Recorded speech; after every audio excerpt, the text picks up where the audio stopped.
No. We can't always get from the short day. Yeah, I know, me neither. A couple things are easy. Yes.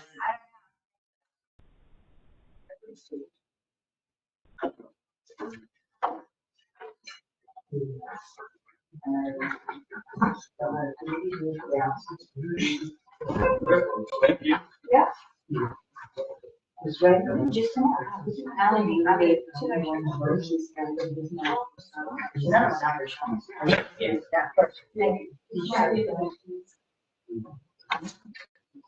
Some regular meetings.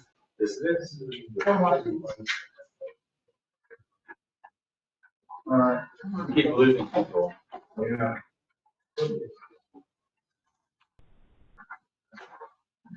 But yeah.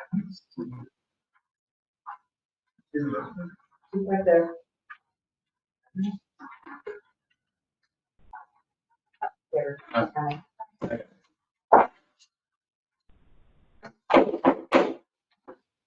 right. I hereby call the August 10th, 2022 regular meeting of the Wood Creek City Council to order. If you would be so kind as to rise for a moment of silence and stay up for the pledges.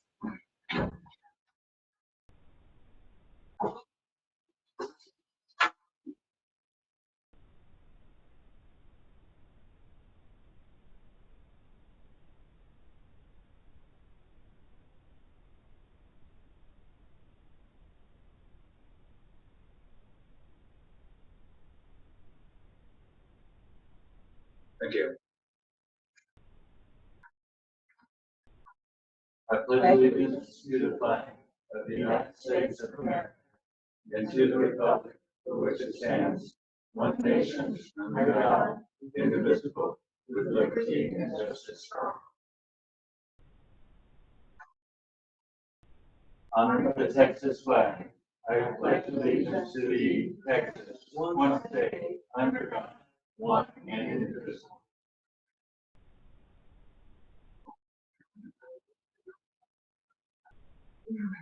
City Secretary, would you kind of just call the roll? Mayor Pro Tem Aurora O'Brien, Here. Councilmember Chris Drummer, Here. Councilmember Deborah Hines, Here. Councilmember Joe Carver, Here. Councilmember Brent Foley, Here. and Mayor Jeff Russ. Here. We have no public comments. No public comments. I'm going to probably take some, You might, kind of move. I'm going to go ahead and get Robin started first. okay, excuse, he's here. I see him. You get him settled and we'll go from there. So we do have some guests to present this evening. I'm probably going to move some stuff around on the agenda to make that happen. But first on the agenda, we do have a presentation by Robin Gary, the Managing Director of the Wimberley Valley Watershed Association. It has a presentation on the drought overview and conservation efforts, and invited by Councilmember Drummer, and we're so glad to have you here. And we will turn it over to you. Now, one thing, Robin, I don't know if they told you that camera is weird. Yes. Okay. Yeah, I've been informed. Okay, So. and you can work with it. That'd be just fine. I'm going to stay seated until I have to jump up and point at the slides, and then. So thank you guys so much, mayors, council members, and all the stakeholders here for your public service and your leadership. This is what is, policy is made by the folks that show up and put in the effort, and it's no small feat. So really appreciate all that you do. I'm Robin Gary. I'm the Managing Director of the Watershed Association. I started about 2.5 years ago. And prior to that, I worked for the Barton Springs Edwards Aquifer for 11 years as the communications manager there. And then prior to that, at the USGS as a geographer, and I actually helped install the gauge at Big 12. So I've been in the area for a long time working, but I have only been a resident here for about 4 years. So it's pretty cool. And top of mind right now is drought and groundwater pumping and how that's impacting our community. And then I think as we talk about the drought, we can talk about things we can do now to really kind of mitigate what effects we've got, but then use it to inspire planning so that the next drought, we're not in such a bad state. So the Watershed Association, very quickly, we have a number of programs. Art for Water is one of them. Councilmember Grumber is a participant in that. We have a big kite display on water kites. Yep, at the Austin Central Library. The Texas Brewshed Alliance is good beer requires good water. So it brings everyone together for a good conversation. And then also we're one of the founding members for the Cypress Creek project. And I have more information on that and Watershed here, so I'll pass that along after the meeting.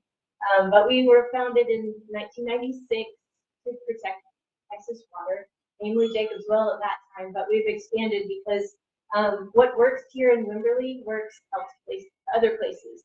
So we found a great way of testing things here with people that pay attention and that people that have skills to contribute.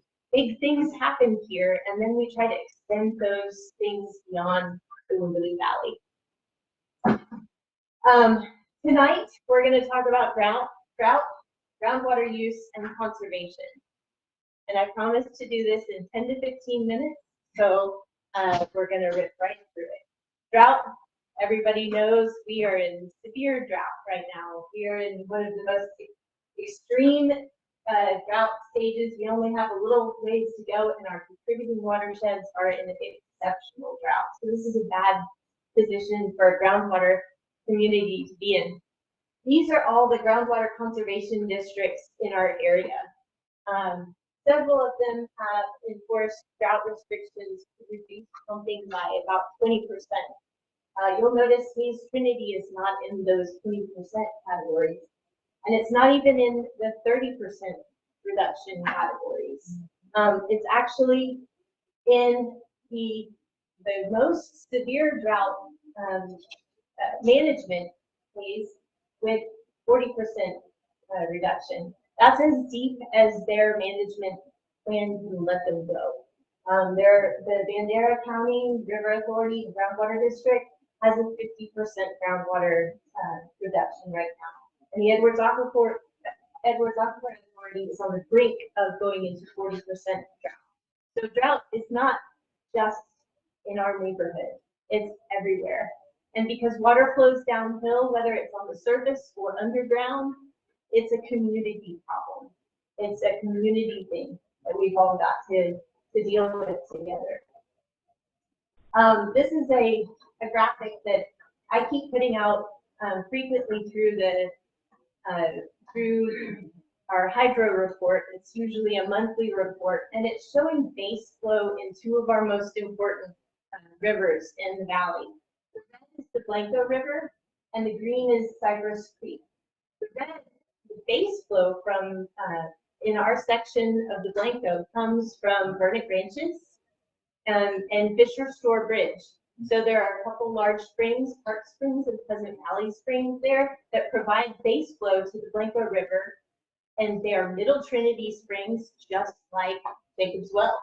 And Jacobs Well, being the headwaters of Cypress Creek, is a good indicator of what's happening in Cypress Creek.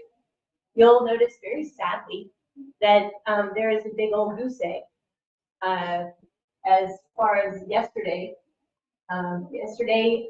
in fact, August 6th, the daily average flow at Jacobs Well was 0. That means it did not flow at all on August 6th beyond. This has not happened very frequently. Since the gauge was installed in 2005, it's happened 3 other times. And now the clock is ticking that we have 0 flow for all day. And we'll start counting the number of days that we have 0 flow.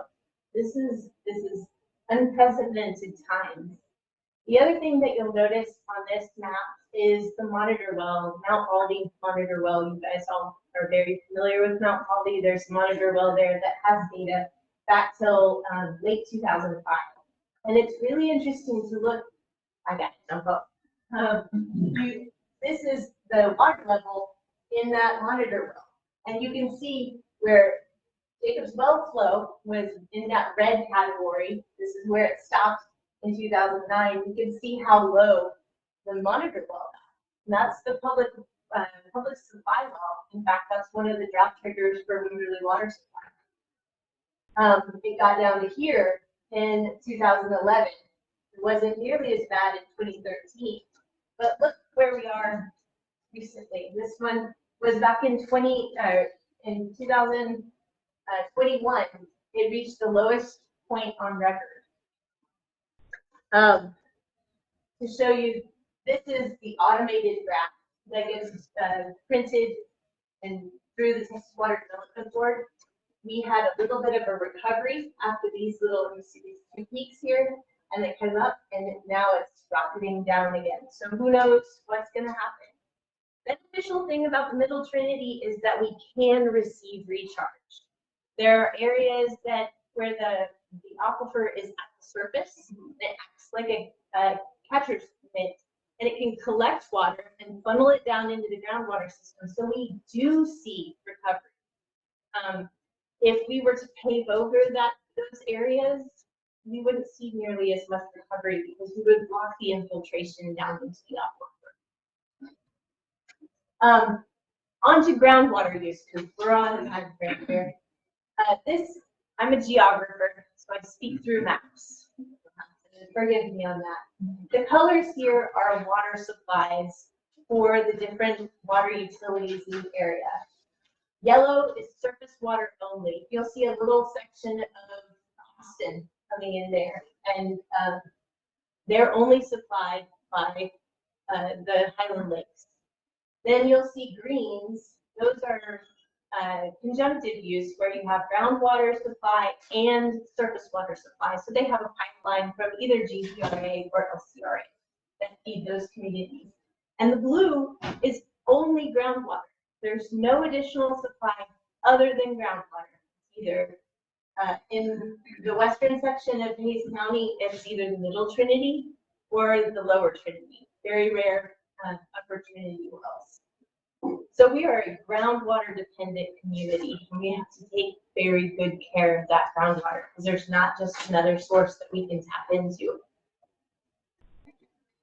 This map shows the number of wells since 2003 that have gone in.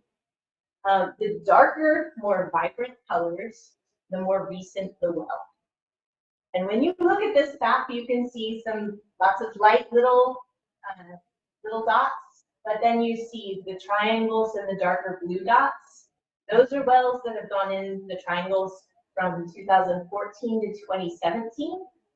And then the dark blue dots, that's from 2018 through 2022. So we're seeing an influx of new wells. There's a lot of new people coming in. We just have to be very aware that we're asking more of our aquifer, and we've got to start helping it. Who these people are, most of these are domestic wells. So the light blue dots here are domestic wells. There are public supply wells that serve Wood Creek and Waverly there, and then also several for the neighborhoods surrounding area.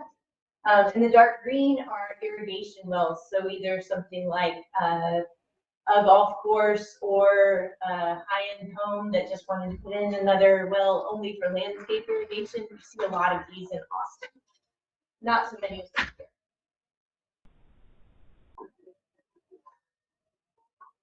here. So why is conservation important?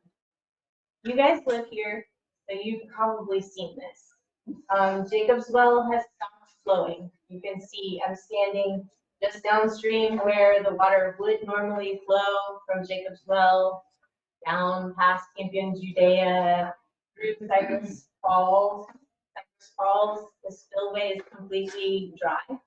There's no water passing over the spillway, there is a little bit of underflow because dams aren't perfect. Downstream of Ranch Road 12 Bridge in downtown, it's completely dry. The last couple weeks it smelled bad because there were dying fish. This is hard stuff. And so from economically, the draw of people to go swimming at Jacob's Well, Cypress Falls, Blue Hole, that's impacted. We also have habitat, aquatic habitat is impacted. But then you've also probably seen a steady stream of bulk water delivery trucks because you've got homes that are solely on rainwater harvesting that haven't been able to harvest any rain. It's just not been raining. And then also well owners with shallower wells or with systems that are having trouble, they've got to get their water delivered to.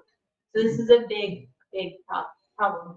This is why Conservation Now, doing all the conservation tips that you can think of, really, really matters for the community. The Watershed Protection Plan, this is a plan that was generated back in 2014 with a huge stakeholder initiative. Was monumental because it was one of the first EPA watershed protection plans that incorporated source water protection, a groundwater component. So since 2014, work has been being done by a lot of agencies and organizations, Creek included, City of Wimberley included, Hayes County included, the Watershed Association. We were one of the founding members of this. EVRA, TCEQ. This has been a huge collaboration funded through EPA grants administered by TCEQ for 7 years. So it's a huge influx of money. And it's had a lot of recent successes. The Jacobs Well Groundwater Management Zone, which is absolutely brilliant, and it is a fantastic management tool for the Groundwater Conservation District to be able to rely on to mitigate and manage pumping that affects all of us. The Wimberley ISD's One Water School was supported, by all of us, Watershed Association staff, Meadow Center staff. We all sat in on construction calls and tried to make it the best, the best that we could. And it's a shining example of what should be done over and over and over. It uses half the amount of potable water than a standard construction. When you compare Blue Hole Primary to Jacobs Well Elementary, it's half the potable water, which is amazing. And the kids don't know the difference. The green infrastructure projects with permeable pavers, rainwater harvesting, all of these things are supported because of this watershed protection plan. And then additional support for water quality and flow monitoring that the Meadow Center staff does. Those are all successes and part of that watershed protection plan. We're going into the next phase and we're going to need funding for that. So we're looking through EPA grants. I think you guys submitted a letter of support, so thank you very much for that. And we're trying to get creative because our economies, our environment, and our livelihoods all depend on water in the hill country. With that, we can talk about the roles of organizations, and this is a very, very, very, very cursory view of what types of things the different groups do. But understanding what their contributions are is really important to being able to play nice together and get the best out of our relationships. So groundwater conservation districts, they're created by either TCEQ or the Texas legislature. And they primarily deal with groundwater permitting, water level monitoring, drought management, and everybody hates this word, but enforcement of pumping restrictions. And they do it for everybody. No one wants to be regulated, but everybody wants their neighbor to be regulated. That's kind of how it goes. You guys are in government, so you understand how that rolls. The counties have subdivision abilities to be able to do land use permitting, and you can correct me if any of this is wrong. Stormwater treatment, they set the landscape designs for being able to mitigate the stormwater flow from a development site, and also the land use, so zoning types of things. They also deal with wastewater permitting, so how large a size treatment facility you can have before you have to connect to a centralized grid. We ran into this with the One Water School. There's a 5,000 gallon per day maximum to be able to treat on site. That's something that they could change and lower, or perhaps that could determine density. And then they also invest in parks and natural areas when land conservation. So you guys remember the big bond that passed in, I think it was 2020?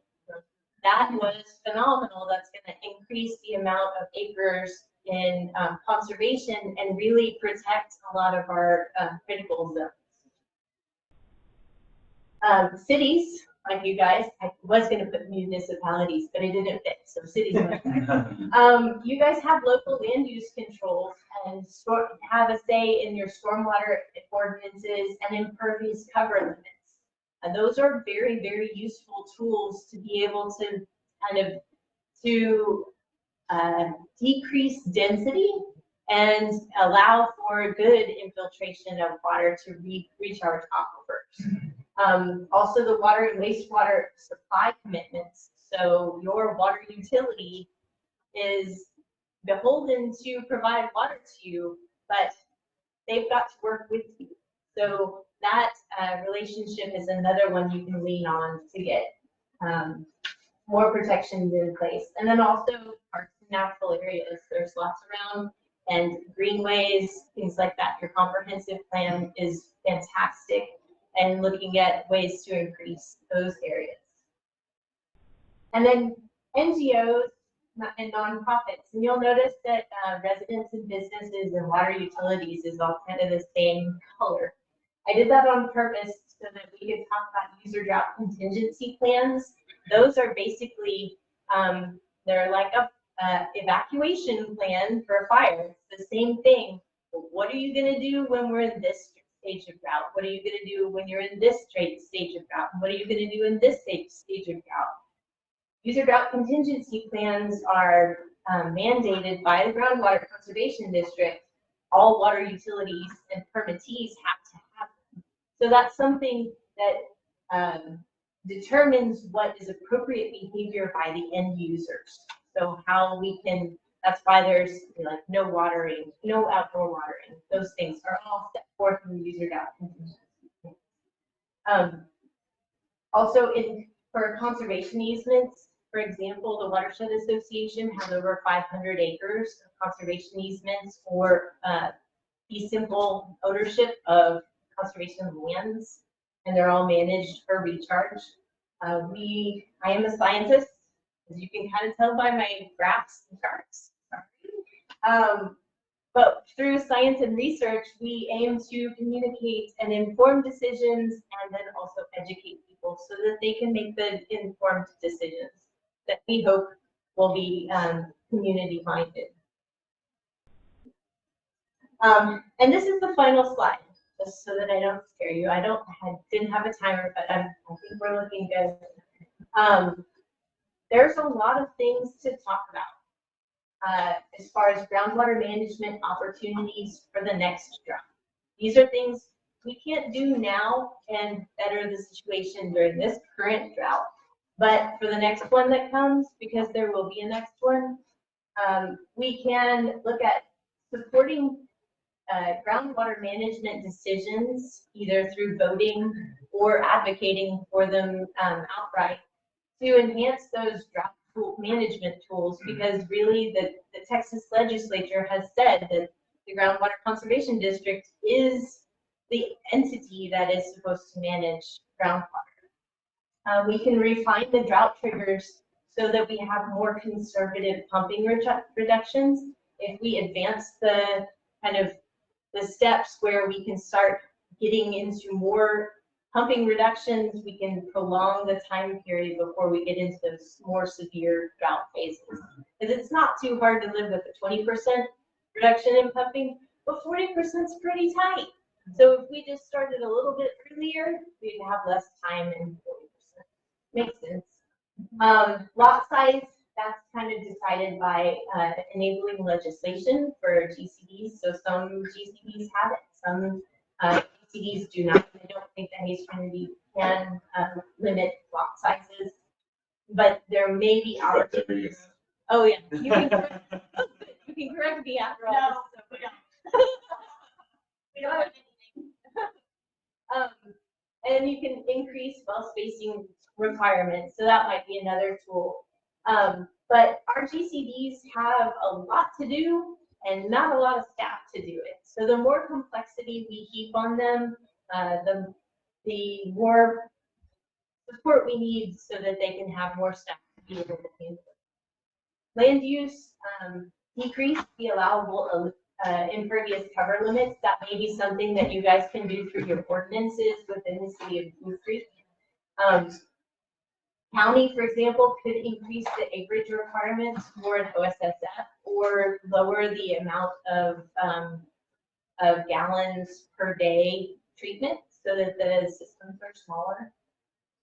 Establishing conservation development guidelines at the county level, and also maybe even at the city level to incentivize responsible growth. So using, making it easier for people to develop with rainwater harvesting and no irrigation systems and no pool, then that would be something that would be, you could fast track it instead. Investing in parks and open space, and reviewing neighborhood CCRs, covenants, I've forgotten what it is. It's something in restrictions. Covenants, codes, and restrictions.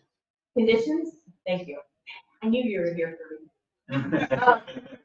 And encourage water-wise landscapes. So, you know, a lot of neighborhoods either prohibit rainwater harvesting, like Wood Creek North, I believe, or they require green grass, which is pretty horrendous. So take a look at those codes and restrictions. There may be something that you could do to increase sustainability instead of shooting yourself. Conservation and alternate supplies. So support water utility system upgrades for leak detection or use of alternate supplies, source switches, and water use, like dashboards and things. There's a lot of leak detection and things that you can have on your phone to be able to understand what's happening real time with your water. Those upgrades are hard to swallow sometimes because it means an increase in your bottom line for the end users. But if that means that you're gonna have more water, it may be worth it. So, another opportunity would be supporting type 1 wastewater reuse enhancements. So we have a lot of wastewater around here. If we treated it a little bit better, then it could become a source of irrigation water, which could be very good if we develop the right way and double plumb the system so that irrigation of landscapes is not coming from potable water, it's coming from reused water. It'd be pretty awesome. Adjusting building code requirements to reduce landscape irrigation and new pool construction. So building codes are something that local governments can get in on, as well as the county. Incorporating on water design, so using stormwater controls, using site harvested supplies for toilet flushing, which is how Blue Pool Primary conserves water. Nobody knows. It's just like silent conservation. Everybody just thinks the school runs that way, but it's because the plumbing does the work. And then encouraging rainwater harvesting and AC condensing for outdoor use. And personally, I think probably the most important thing that we can do is in the communication realm. I am a firm believer that if people understand, they'll make better decisions. And science has a bad rap. A lot of people are afraid of it because they don't think that they're going to understand it. And it's really, really not that hard.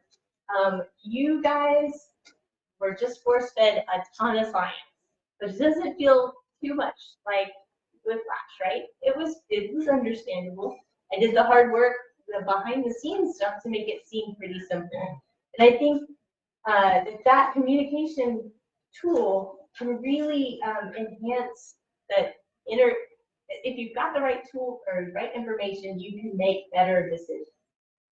So along those same lines, increasing public awareness of water issues and conservation priorities, it's got to be something that's top of mind in conversation for all of us. You guys are pillars of the community and your conversations matter. And then I think kind of the low hanging fruit is getting all of those organizations to better communicate about what they're doing. A lot of times, people are taken by surprise at a development permit that's been sitting at the county for a long time, that's in our backyard. And I think that we can really facilitate a better workflow and an increased conversation about what's going on. Because we're the local experts, not necessarily the county who's all over the place. So I think that there's a lot of opportunity for improvement if we all just work together. Thank you, Roman. Thank you. Thank you. We'll have the slide deck that we can. Yeah. To. Yes, and I will pass along, you can take more information on the Cypress Creek Watershed Protection Plan, or these are for the council members. We can have those. Roman, we have a question. Yeah. Councilmember Carter. Great presentation. Conservation is very conservative. Depend upon the will of the consumer to do the bigger part of conserving water. Is there any serious conversation at the state level or even the federal level on tapping into this really new sources of water that we're trying to do again in California and Oregon? Yeah. Such as we got this Coal Mountain River 35 miles away, loaded with water, feeding a big lake. Anybody thinking about digging a ditch? So I haven't heard any pipeline projects. There's one definitely looking at piping water from Caldwell County, so way over towards where Lockport is. I think it's a challenge. More water doesn't mean we're going to solve all the problems. More water means more wastewater, and it means more density over our critical recharge areas. So we have to be really careful about what we wish for on those facts. I think that I mentioned before, the Middle Trinity is an aquifer that actually recharges. So if we're smart about it, it's kind of like a checking account rather than a trust fund. We can work hard and put more water in it. We can allow water to infiltrate and replenish the storage there. Other aquifers, more like parts of the Lower Trinity, are more like a trust fund where the money's already in there and you're not going to add more to it. You're just going to keep withdrawing or mining the water out of that. So I think looking at ways for us to reuse and recycle water rather than just flush it down and only use it once, I think we can get a lot of benefit there. And so that is an alternate supply that's ready at hand if we're smart about it. And there's the new factor about it too. But if we're not using it for drinking water, using it for flushing toilets or for irrigating landscapes, and we treat it to a level and require good treatment, then it's something that could be a real asset to the community. Thank you. Very good question. Thank you. Yeah. So you were talking about the recharge zones for the Middle Trinity. Do you have a map of those or something you can handily provide for us? Yeah, sure. It's any place that the Middle Trinity aquifers are at the surface. The rocks that make up the Middle Trinity are at the surface. Yeah. So a surface geology map would, if you know what to look for, would do Well, for I you. don't, so I'm wondering. Yeah. If y'all- I'm not a geologist. No, yeah. But I can flag those for you. And those, I don't have one on my computer right now, but I can get one for you. Okay. And because we're working on our comp plan now, so knowing where those zones are would be really relevant for us. Anything that impacts the city would bring in ETJ anyway, Yes, yeah. specifically. My last You- question, sorry, Do you have a person helping you with that? Is there a contractor or? yeah, we have, like an as-needed contract with K-Freeze, Okay, but yeah, if you had a map yes. that we could use, and I could Yeah. get that from you, I'll just try to follow up too. If you Yeah. don't. My last question, is a little bit about, it's kind of controversial, so there's an RV park. Yeah, I know, it's going in, north of us, and, its permits have already been approved. And I think there's a lot of uproar about, these large projects that propose to use a lot of water. Yeah. And where's the wastewater, and something I read in the articles about them though, but the reason why their permit specifically was approved is because it dips lower down. So it's not dipping out of the same aquifer as most of this area. Yeah. It's, So you've got the Middle Trinity and the Lower Trinity, and they're basically like something above the table and below the table. The table won't allow the water to go down through it. Geology isn't nearly as clear cut as the table surface, so there could be fractures and there could be some communication between the two aquifers. But the concept on the Horseshoe Ridge, I think. Yeah, they're using a Lower Trinity well because they're within the Jacobs Well GMZ. And they wouldn't be able to permit, so the GMZ that the Case Trinity folks put into place limits large permits. So they couldn't have gotten a Middle Trinity permit, which is a huge win. It's a great thing for all of us. So they're going down to the Lower Trinity, and the trouble or the trick to that is making sure that there is no communication. Trust but verify. And from what I understand, they're on it, and they have a monitoring plan in place for the permit to monitor the water levels in the Middle Trinity as the Lower Trinity is being pumped. But speaking to the density issue, the wastewater through the county might be a good tool to limit the density on a particular, let's call it 25-acre site. So if they couldn't treat all of that water, then you wouldn't be able to have as many people on such a small parcel. okay. Thank you very much. Really much. Councilmember Graham, any additional comments? I think what we're going to do real quick, we've got Linda Kay is here, another agenda item that's actually tightly, meshed with this. Yeah. We don't have a lot of time, but with Linda Kay here, maybe if she's got some addition to this, and then we have Michael's puppy somewhere in the. So I'm going to move a couple of things up after we're through with Linda Kay, so Michael can get back out on the road. So, Suzanne, do you want me to close this or just leave it as it is? Can you plug me in? Oh, Plug me in? Yeah. And I apologize, I had a printed matter for you, except my printer decided it wasn't going to do it. so everybody, this is Linda Kay Rogers, she's a representative with the. Hey, Trinity, Groundwater Yes, Conservation hey, District. we've been talking about groundwater conservation, and this is her. I'm going to go back real quick and answer or give a little more information about the RV park. Because Robin talked about the Jacobs Well Management Zone, which includes Wood Creek. No new permits are being permitted into the Middle Trinity, which is the primary water source. It's your only water source. It's where all the Aqua Texas wells, only water supply, all the wells are in the Middle Trinity. What's really interesting and important is that we do not know how much water is in the Lower Trinity, except we know it isn't very much, and it doesn't recharge as far as we know. So I have warned Mr. Billy Ryan, who's the owner and developer of Horseshoe Ridge, that he may have water now, but he may not have water in the future. And just to make your day, there is another RV park trying to go in on Mount Sharp. And And I'm gonna tell you, those folks are all, the neighbors are all over that one, and he's also gonna have to go into the Lower Trinity.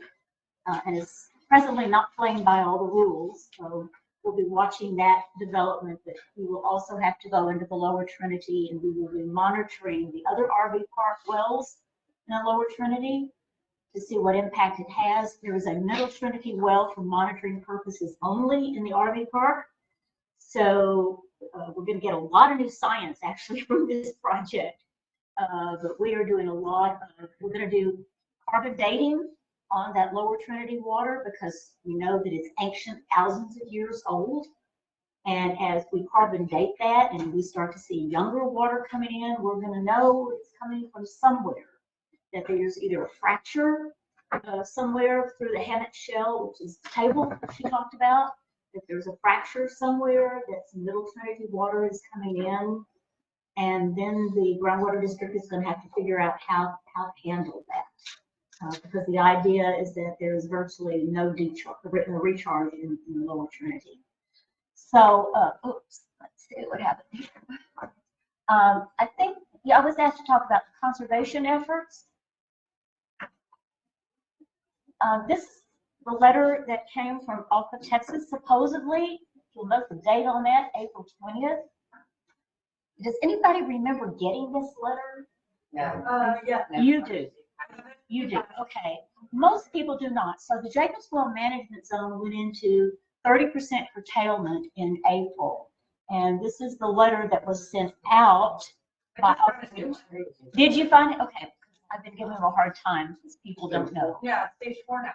No, stage 4 is not in Jacobs Well Management Zone. Okay, which is something we're going to have to look at. That was a huge stakeholder group and it's determined we wouldn't do, but as Robin talked about, we're going to set those triggers lower. My objective is going to be to set the triggers lower, that we go into the 10%, 20%, 30% sooner. We knew that when we put these triggers and everything into place in the entire management zone, we would not be able to keep Jacobs Well flowing. But we were hoping to keep it flowing longer. This year has been pretty dramatic. It went down really, really fast, really early. So hopefully that rule will come up for change in the spring, hopefully. Be looking for y'all's input. There'll be another stakeholder group on that. There's going to be a lot of people unhappy about it. 40% is very, very difficult for the water utilities to get done because they have to have a certain percentage of water in reserve. It's the law, it's mandated, and people don't comply. They just don't do what they're supposed to do. I drove out last week in Wood Creek North at 8 o'clock in the morning and saw an already bright green yard with a sprinkler going back and forth. 9:30 in the morning, I come back and that sprinkler is still going back and forth. And for the first time ever, I knocked on a door and asked them if they were aware that there was a water restrictions on watering, et cetera. No. So, but this is the letter, and I was going to bring y'all copies of this. But it tells you when people can water, and they are still allowing hose-end sprinklers, which is not a good thing to be happening. And so a new one just came out, and it changes these. It says only hand watering, only once a week. All right, that's Aqua Texas stage 4, and y'all are not supposed to go into that. Y'all are only supposed to, that's, but it's not supposed to be. You're in the management zone. Well, maybe people won't pay attention. And they'll Yes. just go in and- You're in stage 4. That's great. That's wonderful. But actually, They there's only, changed it's first of all, the watering, once a week, the watering schedule you have there. Yes. They now changed it. yes. So my house used to be Sunday, well, my house now is Monday. So and I did not receive notification from them. I knew of this because it came up, it was on the city's website. Right. So I'm concerned about that. Okay. Well, people aren't following this even, much less the more restricted one. Technically, the 40% is not supposed to go into place in Wood Creek. Any of Aqua Texas's 3 permits that are in the Jacobs Well Management Zone, which is Wood Creek North, and Mountain Crest. Should be still in 30%, but I am thrilled that they've accidentally done this. And I don't know how y'all want to address it. It'll be more difficult to go after people who violate the stage 4, since it's technically not active with the stage 3. But I would just really not be bashful. If you see people with green yards, something's wrong. They should. I drove yesterday and saw my POA president's yard bright green. And I'm like, really? I think somebody can see it from the back, but I did. So we have this conservation plan and getting the word out. So if you can get notices, because a lot of people, they want you to call them, look at their website, but anything you can do to get it circulated that there are watering restrictions and what this means. And then, Okay. Yeah. So the other thing that'd be helpful, I think, is, you can send this letter out, and it's a long letter that nobody's gonna read. right, If you've got, 5 bullet points for things people can and should be doing, to meet 30% or 40%, okay, so. and then that's easier to. So this is the Texas Water Development Board's conservation tips. And I don't know if it's gonna, and this is all, I was gonna have all this printed for you. I will get it printed and bring it to you, but it's a whole long list of conservation tips. Do y'all have an email that it might be, every week send out 2 or 3 of these. Instead of overwhelming people with all of them at once, send out 2 or 3 of these little tips. And you can go to the Texas Water Development Board and get this. But like I say, I was trying to make copies of this for you, and my machine's not cooperating. I think Robin covered so much. I will say that the Hayes Trinity Groundwater Conservation District, our legislative enabling action is referred to as our disabling legislative reaction, because we have been so limited in what we can do. Right now, the aquifer is down lower than it has been historically since it's been monitored. Look at that rain. Yes, I thought that's what I was hearing. Yeah.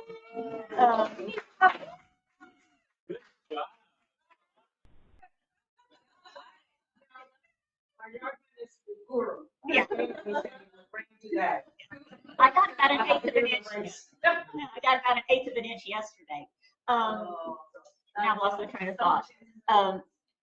So we are very limited in what we can do.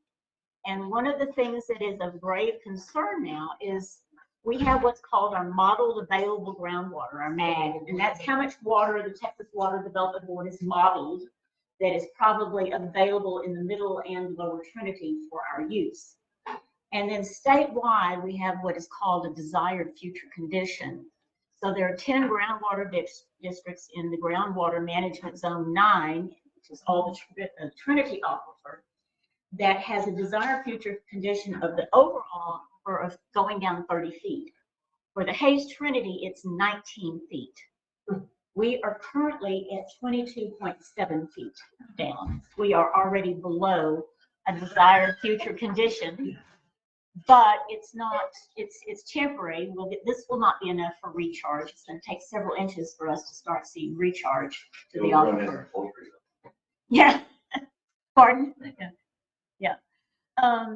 So we are in a situation that we have not ever been in before. So right now we have permitted about 7,800 acre feet of our 9,100 modeled available acre feet. We are only pumping about 65% of that 7,800. So I want you to think about it. We've got wells going dry.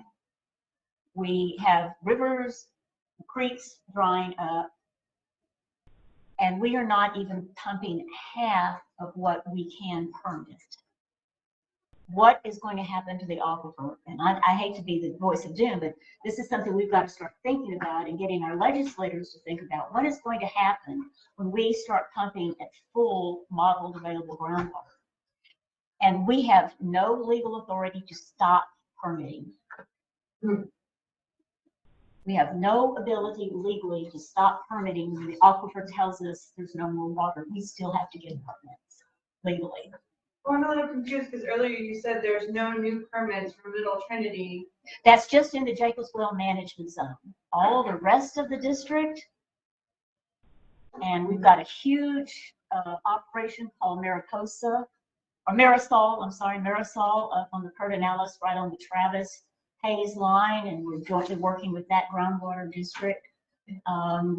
We've got this other RV park looking in, which you're trying to come in, which is in the groundwater district. You've got another big boutique hotel going in on Buttercup off of Flight Acres. Housing developments, there is a lot of development coming in. And right now, we don't have enough water for those of us who are already here to sustain for the next generation. Growth is a huge issue.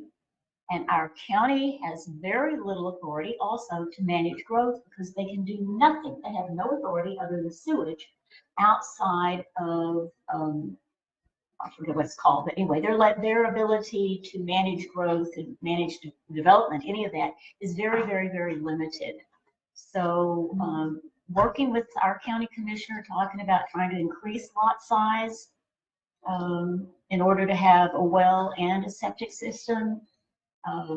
There's a lot of things that we can do that has been done. It used to be 2 acres, now it's 6 acres before you can have both. We can increase that to 10 or 15 acres. That can help make a difference. But we've got a lot of developers coming in that really don't care. They just want to make their money and run and leave us holding the bag, which will be an empty bag. And we need to think about our property values if we have no water. So I hate to be the voice of doom, but this drought that we're in is an eye opener. It's a red flag. It's a yank on both ears that we need to start paying attention, and we need to learn different water habits, different water use habits altogether. And right now, I'm just saying to people, you've got a choice. Do you want that green grass, or do you want a cup of coffee and a shower?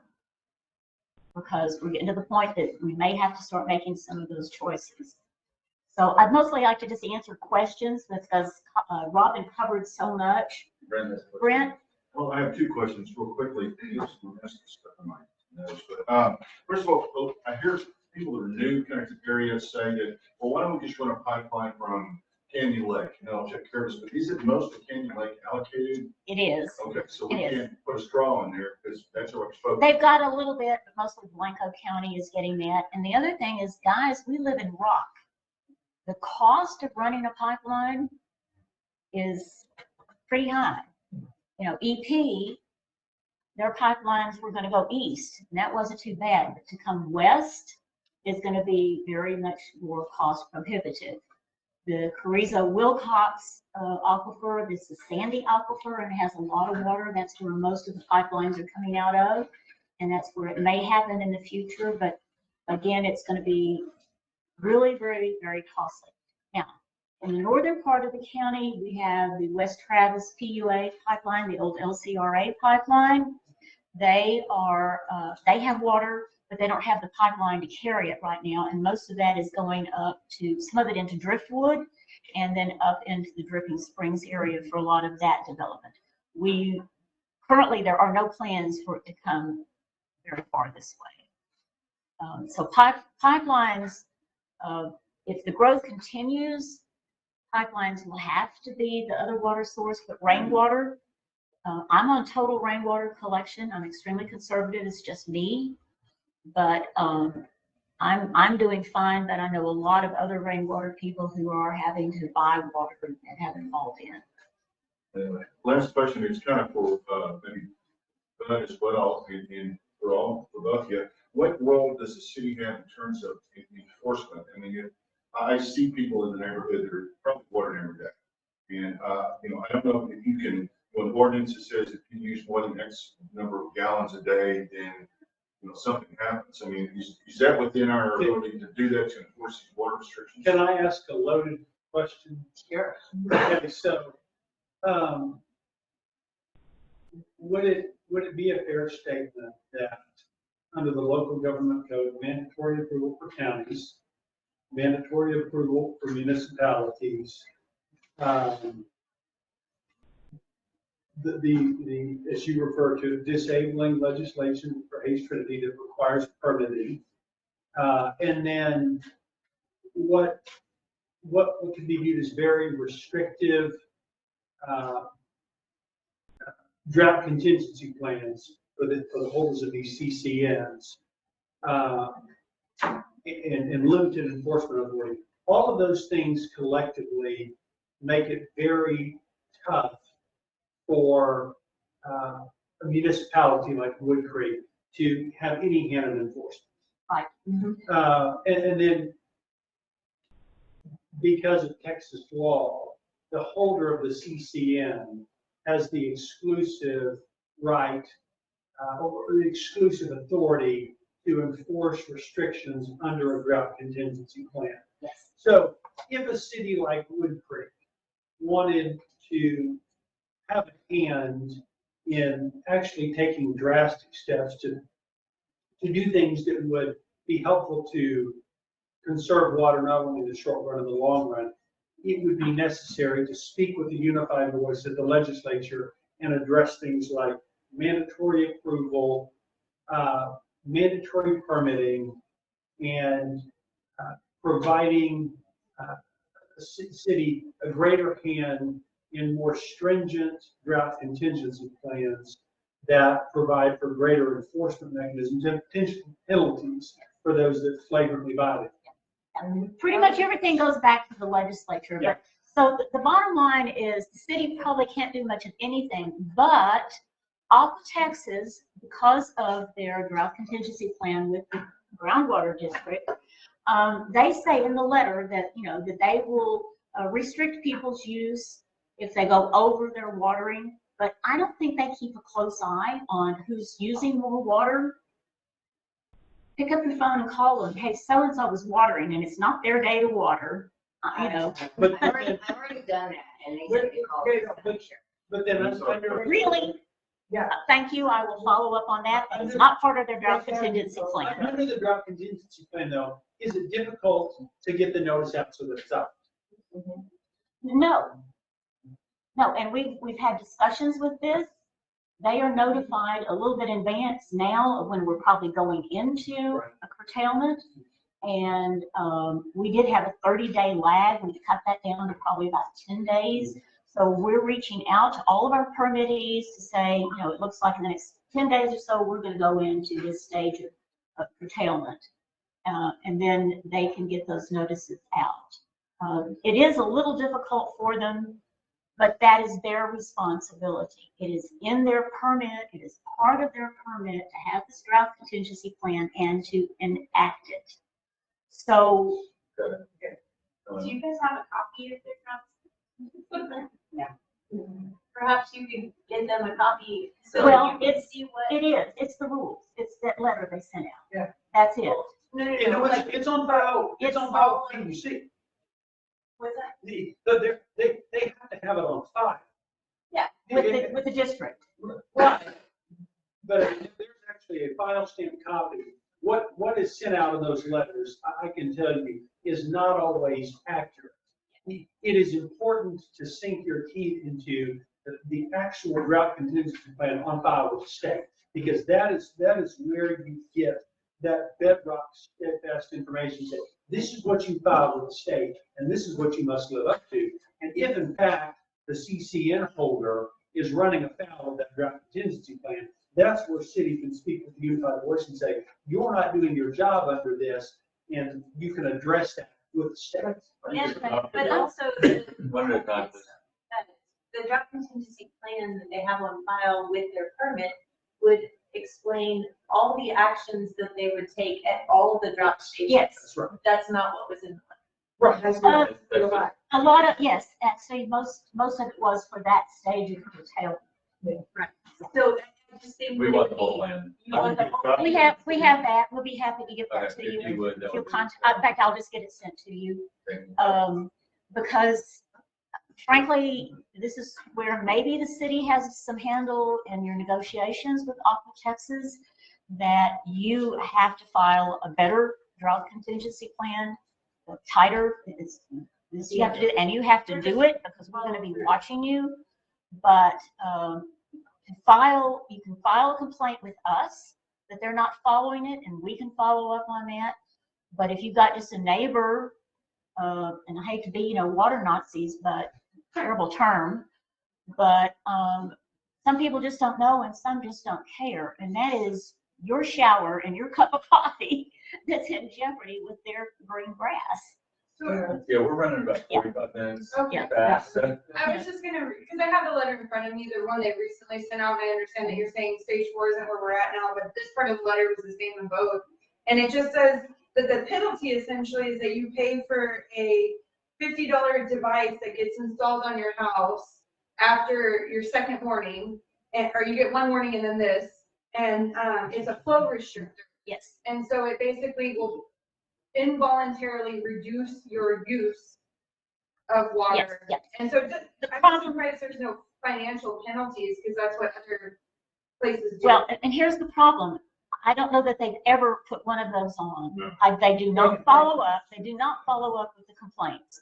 They have never. Who's had the flow restrictor installed? Yeah. Zero? Okay. Zero. As far as I know, unlike Wimberley Water, now if you want to see a good drought contingency plan and one that is put into effect, because I talked to them 2 weeks ago and they were on the phone calling 400 of their users about overuse. Wow. Personally on the phone, reaching out to them and making sure that they understood. Yeah. And I mean, they are all over it. They have the means to identify change in your pattern of usage. I live alone, my bills are steady minimum every month. I have taken steps, even though, but one time, I received a letter with a red notice that you need to check your system, you may have, because my usage was disproportionate. Mm-hmm. There was an issue, there was a leak, Mm-hmm. so. Yeah. But they have the means to do it. Oh, they do. So they- Notify people when there is something like that. And they're not, are they doing it? Maybe because my usage is low and I never change, I don't get the notice, but I wonder. Well, anyone who's using 30% more of what their average use is Right. should be getting a letter. Absolutely. And I don't think that is happening. Right. So that's, there's a big, Okay, one more question. there is a big problem with a for-profit company is Aqua Texas. The more water they sell, the more money they make. Yes. So I don't think they have a lot of incentive to do the job, but if you file a complaint and nothing happens, call us, because if they are in violation of their permit, then we can do something. But we've got to have some records or something of that. Zandy, you had a question? Just really quick. I have a relative who lives in Atlanta, and he bought a property, and he was allowed to buy the property, but he wanted to hook into the city water system. It was a big deal because the water is so restricted up there. He had to schmooze to even get his water hooked up, otherwise he couldn't even build. Well, if it's a public water supply, they legally have to provide water within their CCN. Arena No, for water. system. no, you can't. There's, under the CCN that Aquatex has, they have a duty to provide was a continuous and adequate supply of water. They cannot obviate that. And if in fact the water is that, they've got a duty to truck it in and provide. They cannot not provide that continuous and adequate water supply.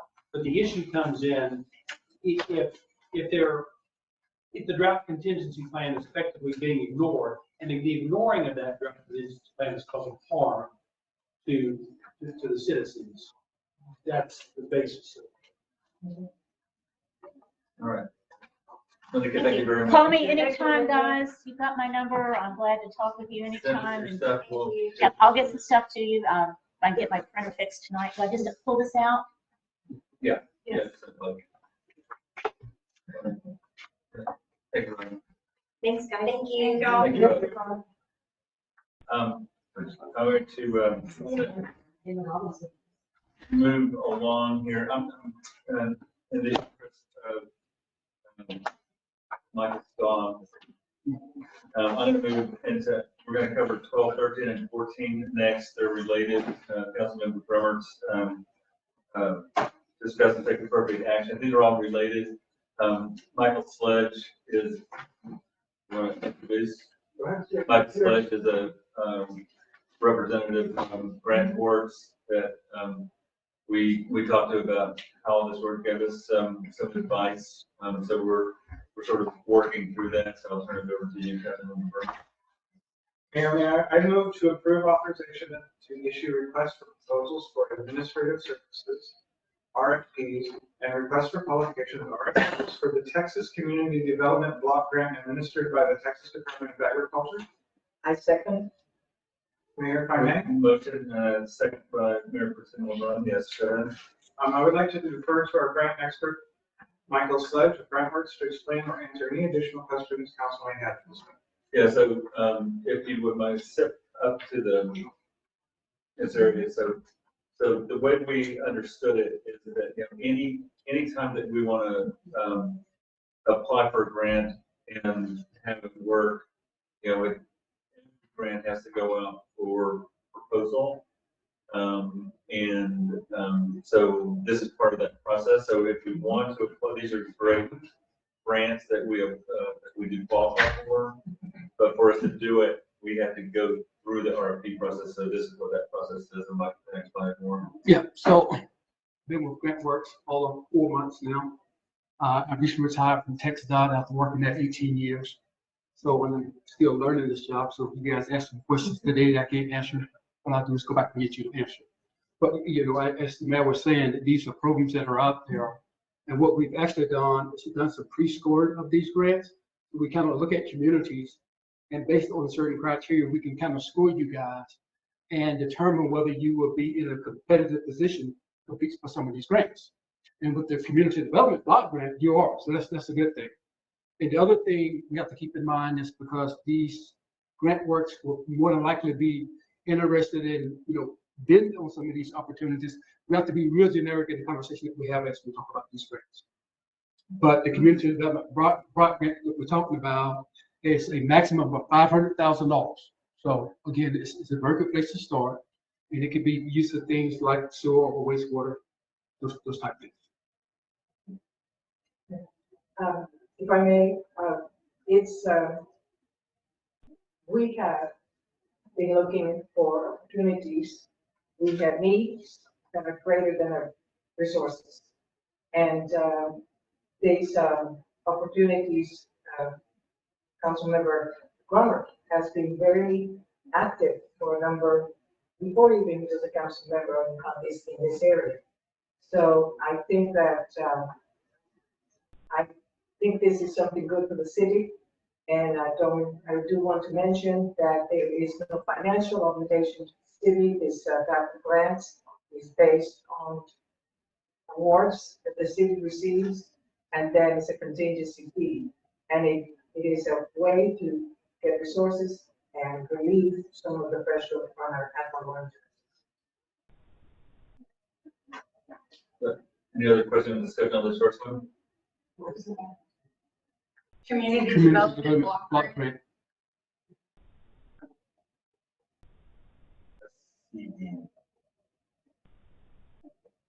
And these three items are just grants for different types of things that can be used for different types of things. So let's call the roll on number 12, which is for the Texas Community Development Block Grant administered by the Texas Department of Agriculture. Call the roll, please. Mayor Pro Tem Aurora LeBrun. Aye. Councilmember Chris Grummer. Aye. Councilmember Deborah Hines. Aye. Councilmember Joe DeCharbo. Aye. Councilmember Brett Foley. Aye. All right, number 13, Councilmember Grummer. I move to approve authorization to issue requests for proposals, RFP, for application preparation and administrative services and requests for qualifications, RFQs, for engineering services related to the Hazard Mitigation Assistance HMA grant programs. I second. also known as BRIC, and Building Resilient Infrastructure and Communities. BRIC. Second. Second by Mayor Pro Tem Burnham. And so what does this one do? So the BRIC program, what it does is whenever there's a disaster, there's a certain percentage, I think it's 6%, of the funds from that disaster that's set aside that go to communities. So, and they can use these funds to prevent these disasters going forward. That's really what the program's all about. So it allows you to do some pre-planning and those type things. So and I believe what we're talking about here is like some of the proposals from CMAC, our Citizen Emergency Management group that formed after the big three is after Snowmageddon. You know, they had some things they really wanted to do in the way of things like, you know, generators and sirens and things that they thought were great ideas. We just didn't have the money to do it. So this grant would enable us to do those kinds of things through BRIC. That's correct. Right. And what's the limit on it? Is there a? So that's a match, and I think the match is 75-25 Okay. on that particular. It's on Alien. Yeah. It's on page. My computer went to sleep. No, Page 104. 104. These can also be used for, protecting homes from floodwater and whatnot. That's correct. Yeah. So we have a 100-year floodplain, so we could do something in that floodplain. So flood mitigation, some of the drainage issues, that could all be rolled into that. You know,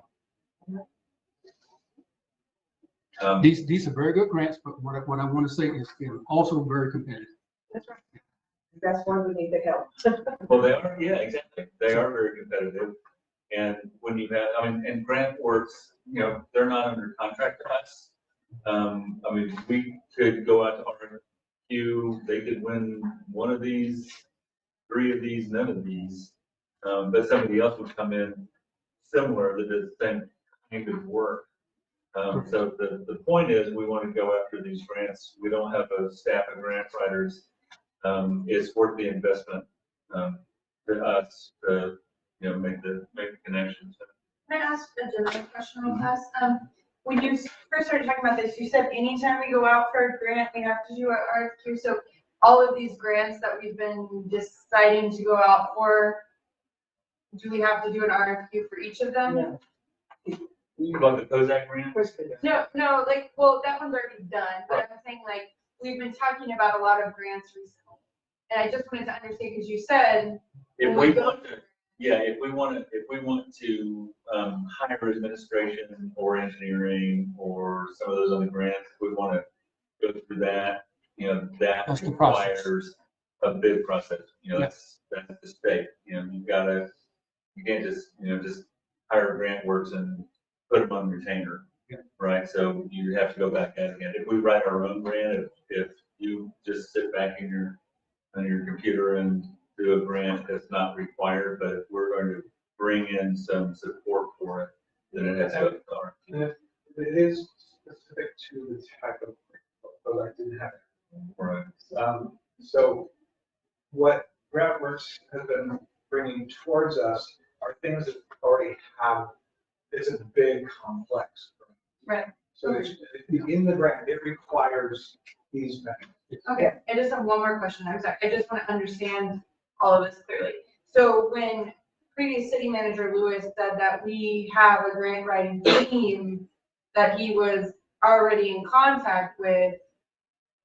There's somebody like. Yeah. Okay, but so If I may. and I would like that. So that didn't actually happen. Nobody was actually contacted. We don't already have a grant writing. No. I think what he was saying was that, you know, there are people you can call for the type of grant that does not require this level of administration.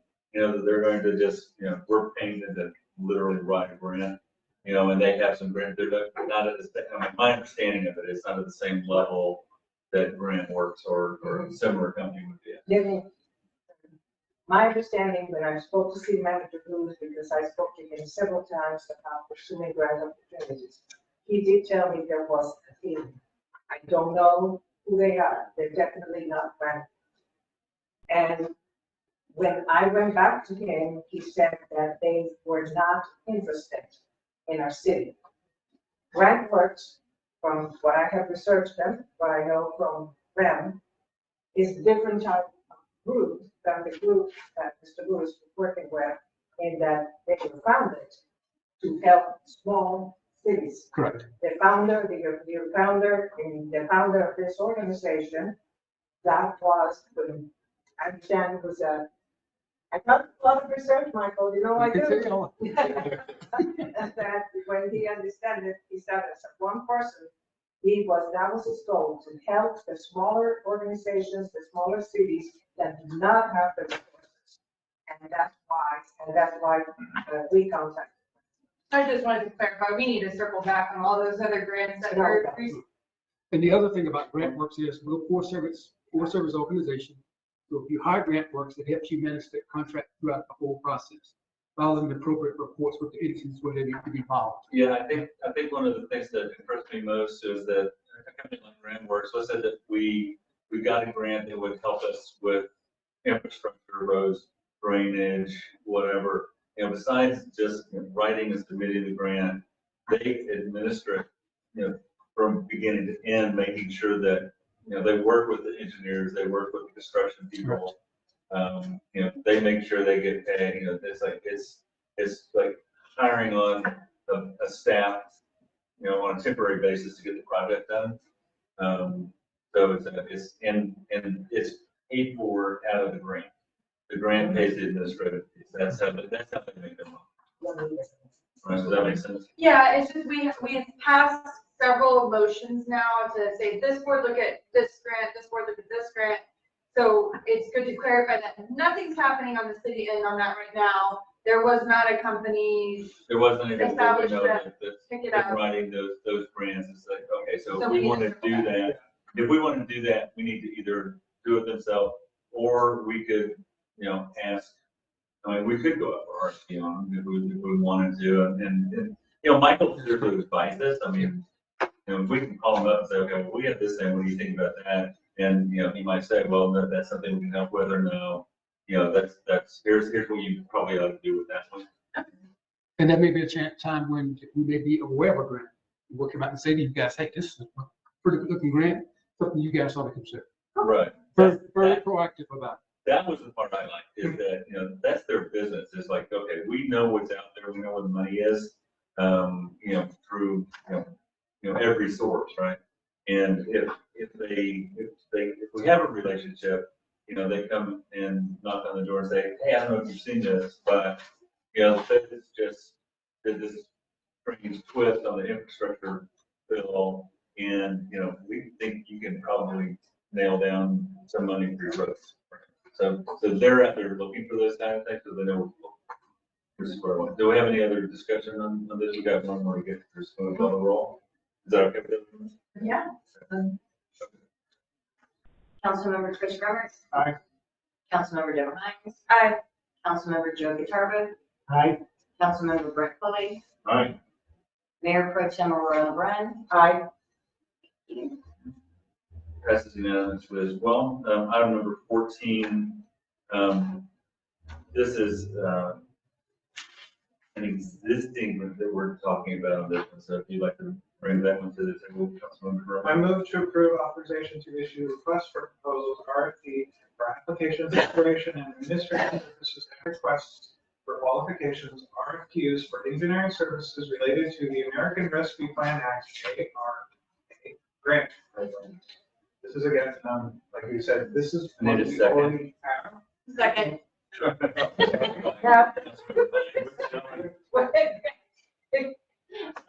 This is what we already have in existence, and GrantWorks explained that we needed to have this RFQ going out, because what it does is the city won't be pulling that engineering funds out of their own pocket, it'll be coming out of the grant. So as we go through the budget workshop, we had like $85,000 allocated Yeah. for that. If this goes through and we're able to, bring in engineers specifically for that, then that $85,000 will come out of the ARPA money rather than out of our general fund. And this is, Is that basically it? and this is, we already have, like I said, this one we already have, we received the first. The money's already here. There's another, There's another Item that is relevant, so we'll talk. That will be here this year. But it's like, okay, so it just helps us manage our budget better. We're gonna spend the money anyway. This would allow us to spend it out of the ARPA money we have, legitimate. That's the thought behind this one. okay, great. Any other discussion? Yeah. Yeah, Deborah second. I'm sorry. Councilmember Hines. Yes. Or parliamentarian. Oh, roll. Right. Councilmember Deborah Hines. Aye. Councilmember Joe DeTardo. Aye. Councilmember Brent Foley. All right, Mayor Pro Tem Aurora LeBrun. Aye. Councilmember Chris Brown. And that was nicely done. Thank you. Thank Thank you you. very much. So we'll be in touch. Absolutely. Looking forward to it. Mayor, thanks for the request for 15 minutes, or 10 minutes. How about 7? 7 minutes, 23 seconds. 7, okay. I've got 7:50. Let's be back. Let's be back at 8. Oh, really? Good. Ready to go, please. Every year. Oh, I want to make sure. It's not a question. I don't think you're going to make a question of that. You was around. That was a statement. That was a large statement.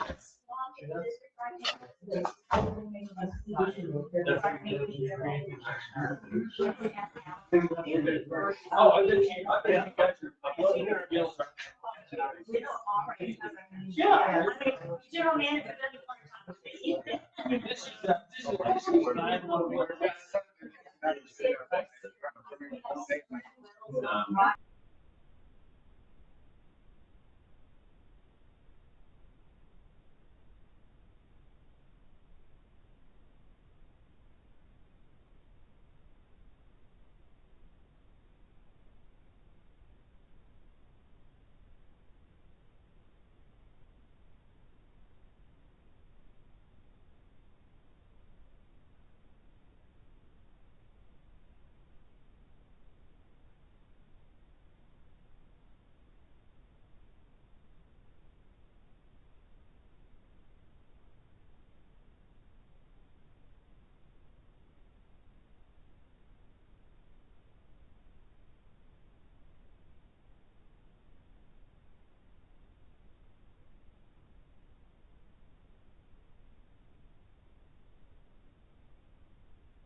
on to the, Can we come back to ordinance?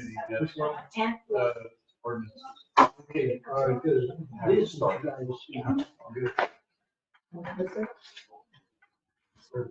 You like?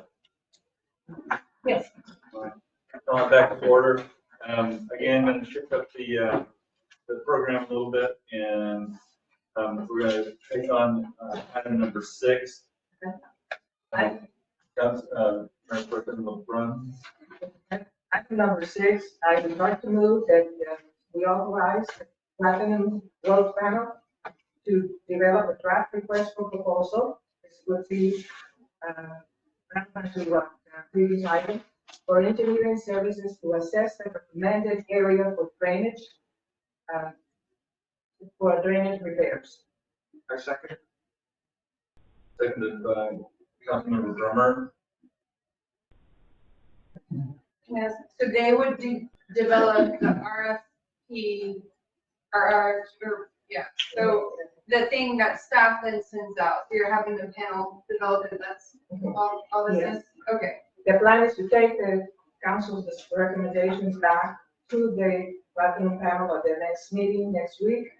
And very quickly, drainage is an issue throughout the city. The city manager had identified 2 locations. The Platinum Panel looked at 3 locations and came back to the recommendation that the first priority is the intersection of Brook Hall and Westwood. And their funds from the American Rescue Act and the developing the RFP into this process would allow us to pay for engineering services from the funds rather than from city revenue. Okay, so this would be for all 3 areas, engineering services, we just don't- that one? We don't believe that the funds are sufficient to address 2 or 3 areas. We believe that it would be, we would start priority area 1, Westwood and Brook Hall. And then if there are funds that, once we have the estimates from the engineering, we can make a decision on one of the other sides. So, would this then be tied into our decision that we just made, item number 14? Yes. So those are related, so just wanted to make sure that was clear. So that's good. Because the private recommendation, we read that for the state council to authorize us to use the funds for the engineering services, we don't need to do this. We can use. Okay, because there's a lot more in the agenda than what you're saying. Yes. So you have other recommendations in here. Yeah, the second one, I'd like to do this one and then I'd like to do the second one. There's more explanation on the second one. Okay, sorry. So 2 separate motions? So 2 separate It is motions? 2 separate. Yeah, 2 separate motions. So this is the motion for recommendation number 1. Okay. Yes. 2 separate.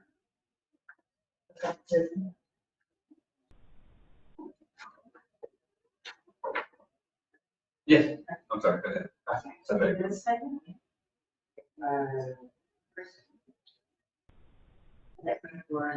It was my motion, Councilmember Robertson. Councilmember Joe Viterbo, I, Councilmember Brent Foley. Aye. Mayor Pro Tem Aurora LeBrun, Aye. Councilmember Chris Grummer. Aye. Councilmember Deborah Hines. All right, that passes unanimously. We'll move on to item number 7. Okay, let me do these 2 recommendations.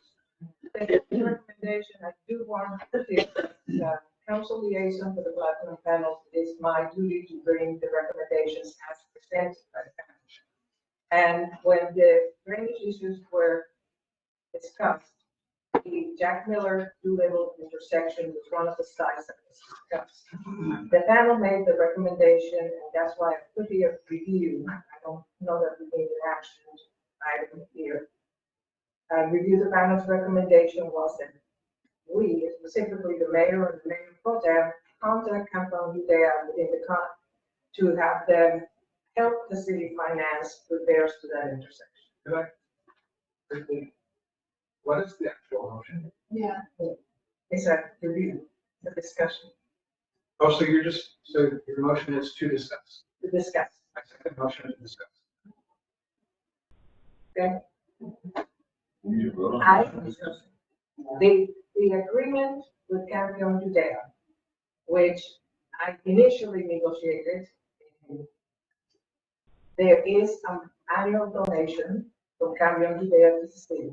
The agreement specifically states, and this was a legal recommendation, that the funds that are donated by Campion Judea for to the city are to be used for road repairs and maintenance, and specifically the roads that are used by the camp's youth.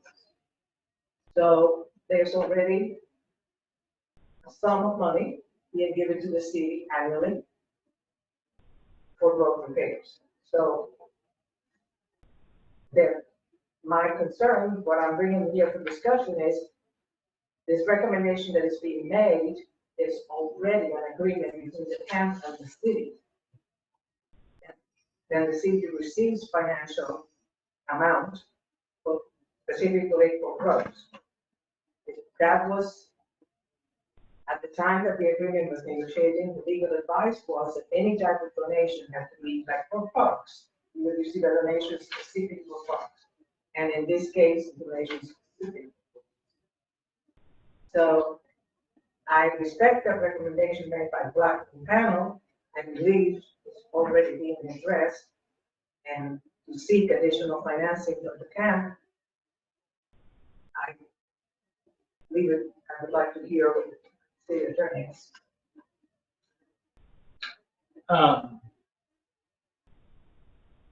So the panel wants to do exactly what?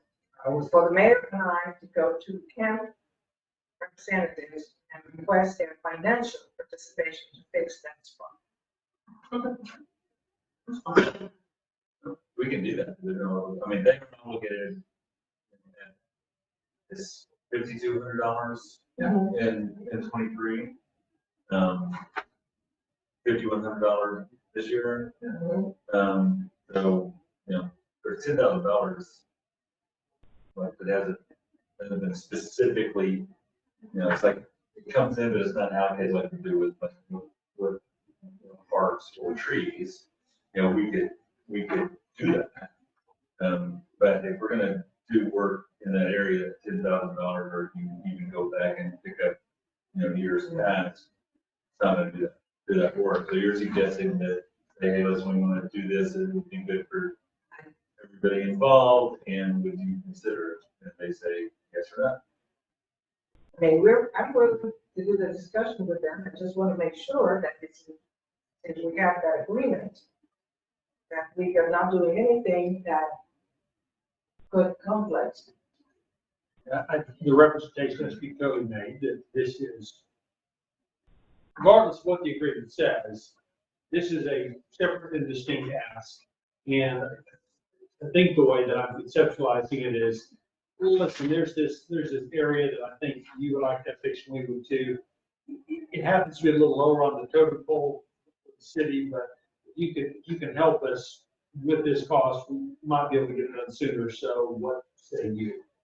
Let me ask you a question. So what if we were to go to the camp and say, okay, our agreement with you is 40 years with escalating numbers? What if we front loaded some of those years into present in order to be able to get some of this stuff? If we want to renegotiate the agreement, we also. I mean, that's whatever it is the council decides to do, it can be pitched as, we can do this as a renegotiation of our agreement, or the alternative, we can do this as a standalone. City can say it's preference that it be a standalone as per the wishes of the Platinum panel. But if they're not willing to engage in that conversation, play ball, then by all means, it's important enough to the city to discuss it in the context of our contract.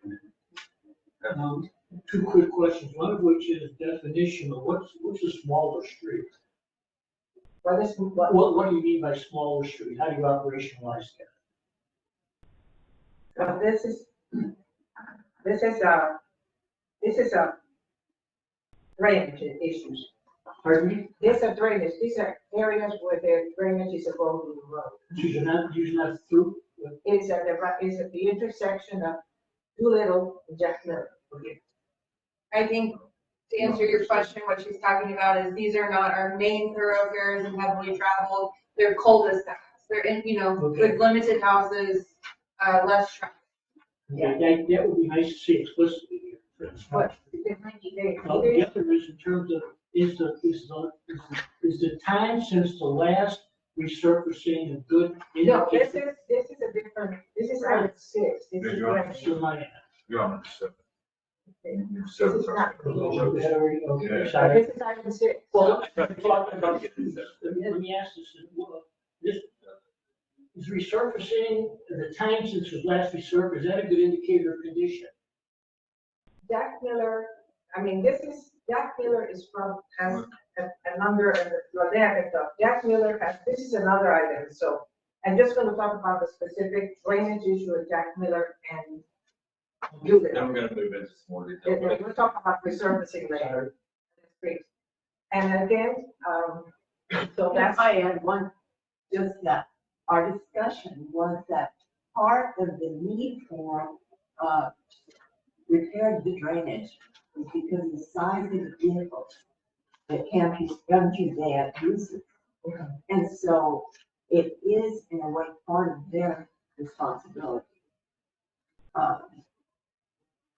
Yeah, that's the way we're seeing it. We wouldn't be repairing this In as other words, early, maybe. the thought is that there's been rapid deterioration, and that rapid deterioration is attributable to the heavy load of the vehicles, and therefore please help us. Right, that's right.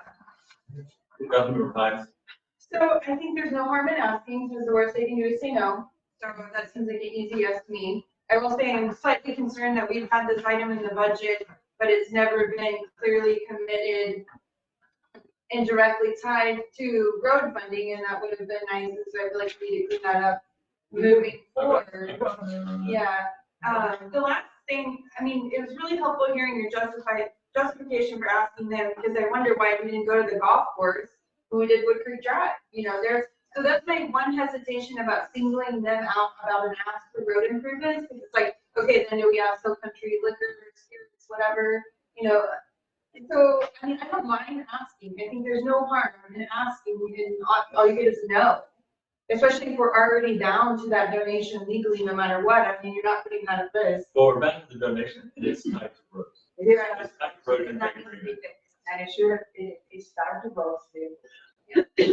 So the decision, I mean, this is a discussion, but at this point, based on your question, the motion would be, would council, the motion that there would be to, for council to either approve or the recommendation for us to contact the county for additional compensation, specific to Jack Miller and Doolittle Drainage. Okay, so we have a motion, by Mayor Pro Tem LeBrun that she and I go to the camp, and ask for, some additional compensation for road work and drainage on Doolittle and Jackman. I second it, and I just wonder if y'all have a number in your mind already that you're going to ask. Well, I think that the number will probably, I'm not saying this is gonna be an immediate meeting.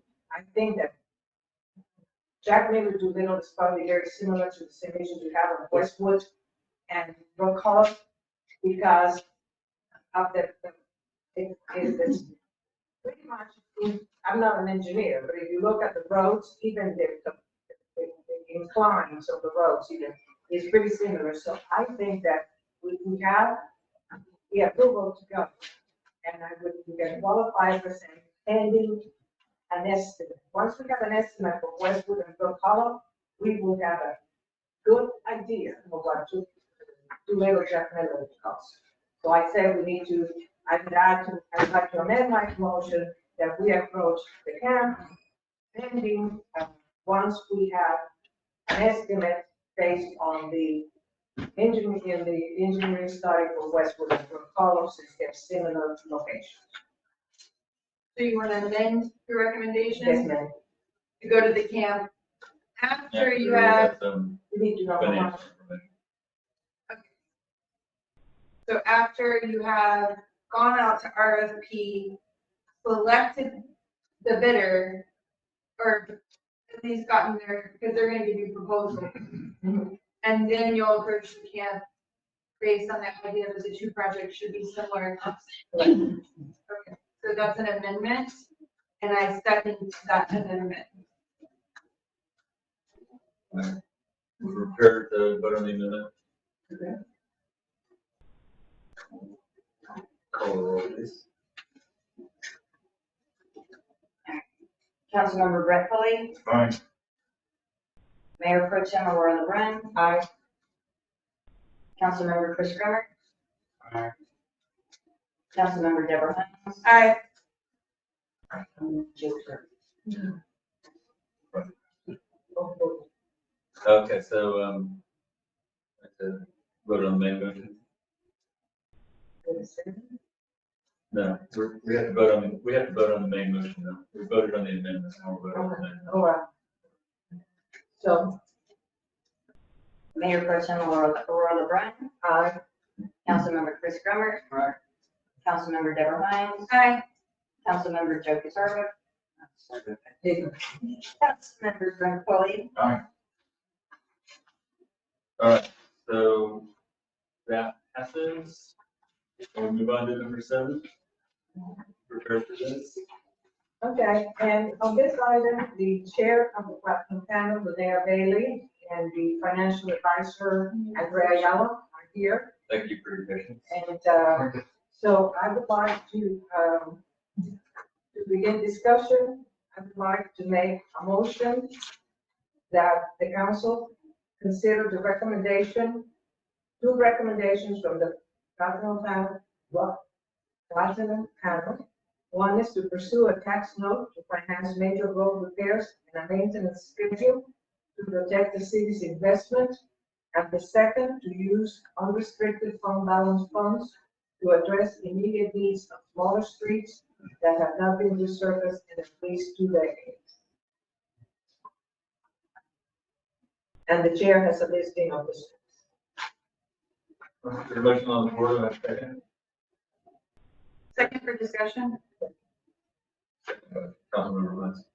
Yeah, I want to move up to like those first corner seats because that way Yes. the camera can see, you don't even have to get closer. Yeah. The camera can see you nicely, and can hear you as well. So, this, that'd be great. Okay. Okay, Just for the record, would you just identify yourself? I'm Linnea Bailey, Chair of the Platinum Road panel. Thank you. Andre Alec from Lab Securities, Financial Advisor to the city. I think I'd like to have Andre go first and explain his portion so that he can get on home. Andre's been working with us, coming up with a value, an amount that we can get in a tax note based on our current work as a city with our current tax collection. And so, Andre, can you explain that? Elena, if I may. Yes. I know that is a question I cannot answer.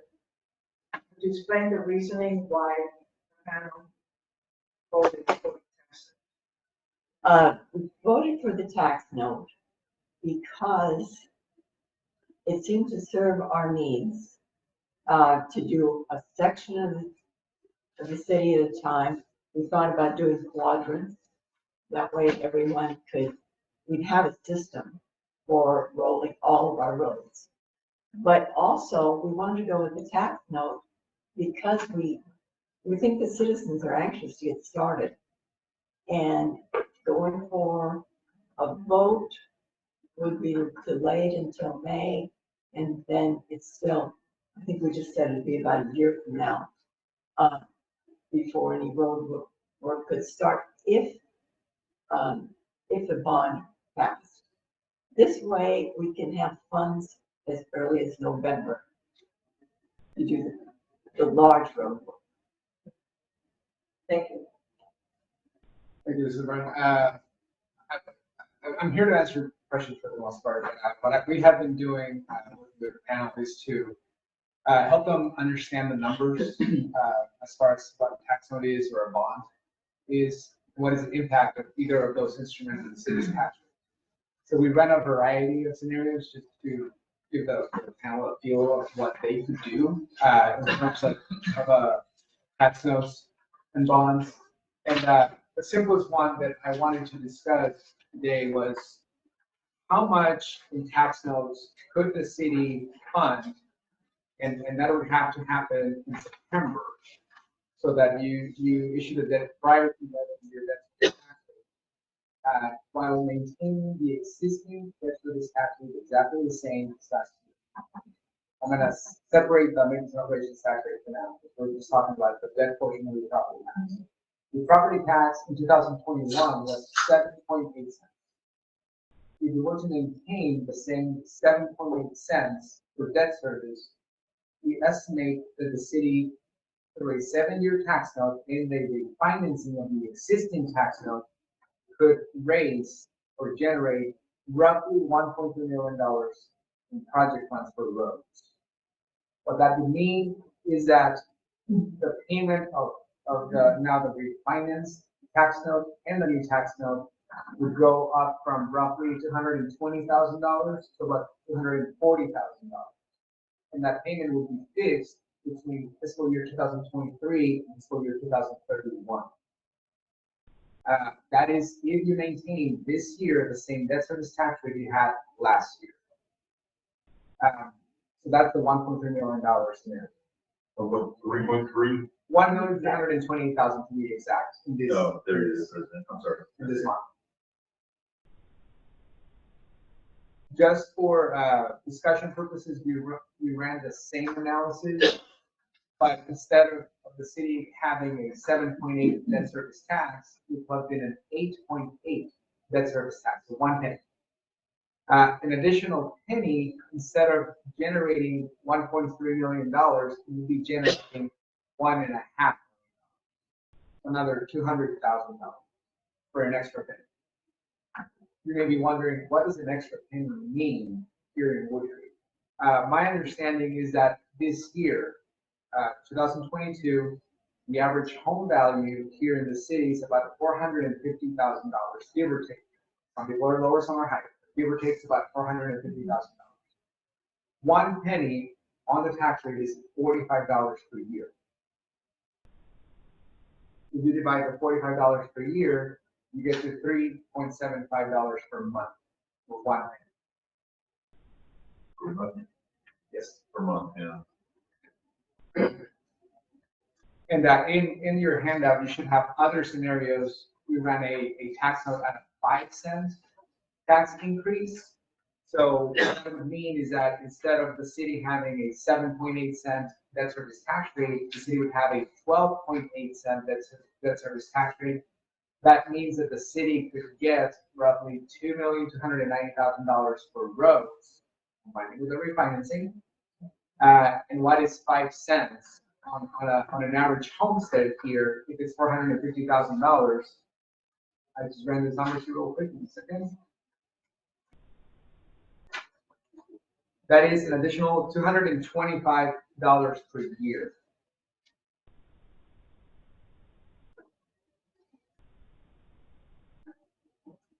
If you divide that by month, that's $18.75 per month on a 5 cent. One thing that I asked Mr.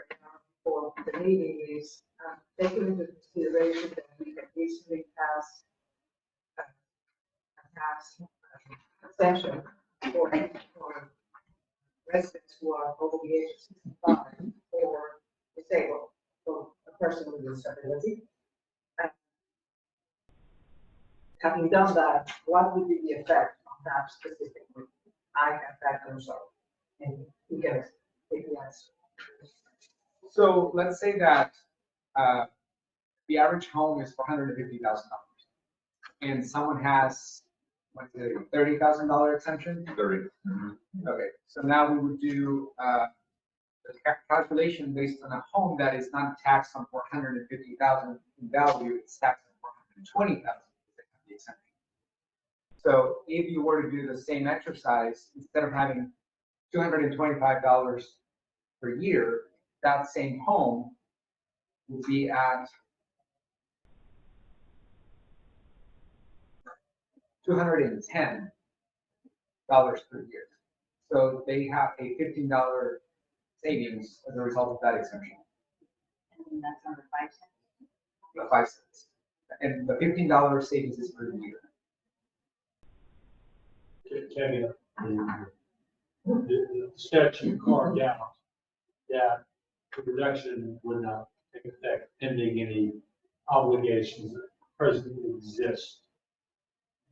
I don't remember what it said about new obligations that are happening. We'll get to that in a minute, but, so we have not missed the deadline to go to bond election in November. We established just before this meeting. If council wanted to do that, we would have to call a special meeting before August 22nd and decide to go to bond. Right, that's what, yeah, we looked up the date. So that's not passed. And it sounds like no matter what, the decision is actually upon us right now to decide tax notes, because if we're going to do it, it's going to impact our tax rate, and we need to have that established and sent out in September. Is that, am I correct in understanding that as well? Yes, if the city issues a tax note before you set your tax rate, that is going to affect the tax rate this year. We have to set the tax rate sufficient to pay the tax note that you're issuing. Let's say that you issue the tax note in October, well, that becomes a different exercise because you levied a tax rate in September that didn't consider the upcoming tax note, but then you issued a tax note.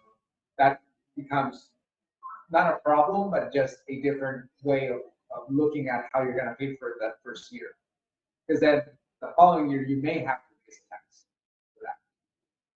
Now, Well, so the question still remains for me. We have around about 8 miles of road that need replacing to one degree or another. If we spend about $500,000 per mile, which is sort of the estimate from Wood Creek Drive, very generous though. That was not $500,000, but we're talking about some of the roads need cement, there might be additional grading or something going on. We're talking about maybe putting in like traffic calming measures in places for these additional costs. You know, we have stop signs all over the place that need to be fixed and changed. So that leaves us at about $4 million that we need, truly. What is all things set aside about what people would vote for or not, what is like the most financially responsible decision here for the city to attempt to get $4 million? so there's two ways to get there. The easy way would be to vote. You would just vote $4 million worth of bonds, and if the voters pass it, you have the authority to not just issue the bonds, but also levy a tax sufficient to pay for that amount of bonds. The city could consider calling an election in November. We have until August 22nd to do that. You can delay it until May, and you can call it as early as January. And if you do it, if you go for a May election, then you wouldn't get any funds until next summer because of the process that it takes to call the election, have the election, canvass the election, waiting period, set up the bond, and then issue the bonds and close them. So you'll be looking at getting funds in August of 2023. Or if we have. That's what we did in May. If you did a May election. So what happens if we do it in November? If you go for a November election, I would think that you could be ready to be issuing bonds sometime in January. In January, January, And- February. the primary reason that the panel elected the notes was that we were understanding that it wouldn't be until next November if we went for a bond. But that was the primary objection. The fact that a note will not be sufficient to do all the little roads. Even if we chip seal on some of them, it still won't, but a bond could be. And what would be the impact on taxpayers? On a bond, because that's better with funders. So, It's the last page for everyone, page 66. It's a little bit aggressive. We could actually probably tone it down. Yeah, this is 4.8 million. so, the last page of the handout that I prepared, I apologize for something else in there, is 5% increase on a bond, which would generate about $4.8 million worth of proceeds, which is more than the 4 million we're talking. What if we went to the 1 cent on the bond? 1 cent on the bond is $3.1 million. Just 1 cent. 3.1 million. And what would be the monthly or the annual payment with a 20-year bond? So the annual payment would change from roughly 220,000 that you pay right now to about 260, let's say 270,000, about $50,000 more per year. So it seems like we need a little bit of a happy middle there. We don't need to go up 5, but 1 is just slightly too low. Right, so Somewhere. somewhere like 2 or 3 cents could get us to 4 million. Yes, and we can follow up with that exactly. So you tell me I want to finance $4 million, we can run a $4 million project fund plus financing costs and tell you here's what the impact is based on this assumption. I have 2 more questions. So question 1, how realistic, if the council meets, we're like special meeting tomorrow, we're going to bond, let's rock it. How realistic is it that we'll be able to outline those projects and create a strong bond package for November? I have no answer to that. I mean, I'll defer to this. Yeah. And then my second question is, right now you just kind of talked about writing the project for $4 million. So what is your role there in us, like, if we did go bond, you know, rolling that out, we would have to then, we go to our bond company and they help us design it. So we would have to get pretty specific with these projects. Is that correct? Like, would we already have to have our engineering bids in place to know exact costs, or can the bond proceed with like estimates of like, we know, you know, Champion Circle is X amount of miles, we're estimating 400,000 per mile or 500, you know, and how specific does it have to be? So in my experience, when cities call bond elections, they have done preliminary work that substantiates the amount. Right. So for example, if you're saying, my cost is about $500,000 per mile, and the engineer told you that's what the expected cost is, you come up with a desired project. So that's what has to precede this as a best practice. Now, once you say, okay, let's go ahead, you have 2 choices. You can call an election for roads, period. Or you can say, I want to call an election for road X, Y, and Z. It depends on how your council wants to handle that. I've seen both scenarios. But you have to have the estimates, because I have experience with a successful bonds issue for school districts. And we had to do, when we put out the bond, that was, well, the primary purpose of the bond was to build a high school. And we had an estimate from our engineering firm of approximately how much. Secondary issues where there were a number of other issues, and each one of them was estimated, and for the total amount of the bond. That's how we failed the first time. Then we spent about 1.5 years working with the community, and we succeeded the second time.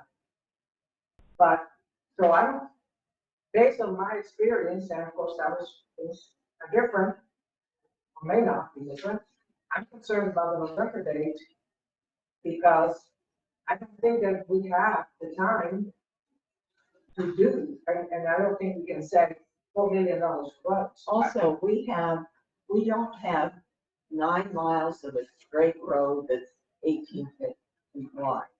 We have all kinds of scenarios that will have to be individually analyzed. Well, So I don't think it's a matter of $500,000 a mile. Well, we have the studies, we have a lot of this in place already. This is very doable. And it would just take the legwork of putting it into a package, and we have a bond company already designated through the city in place. So, I mean, a lot of this is, ready. Part of what, thinking about it, I've done a lot of work on the smaller roads and how they can be done. If the road has less than 2,500 trips a day, chip seal is fine, and it's worked in other cities. I have very solid, value estimate from a contractor this morning.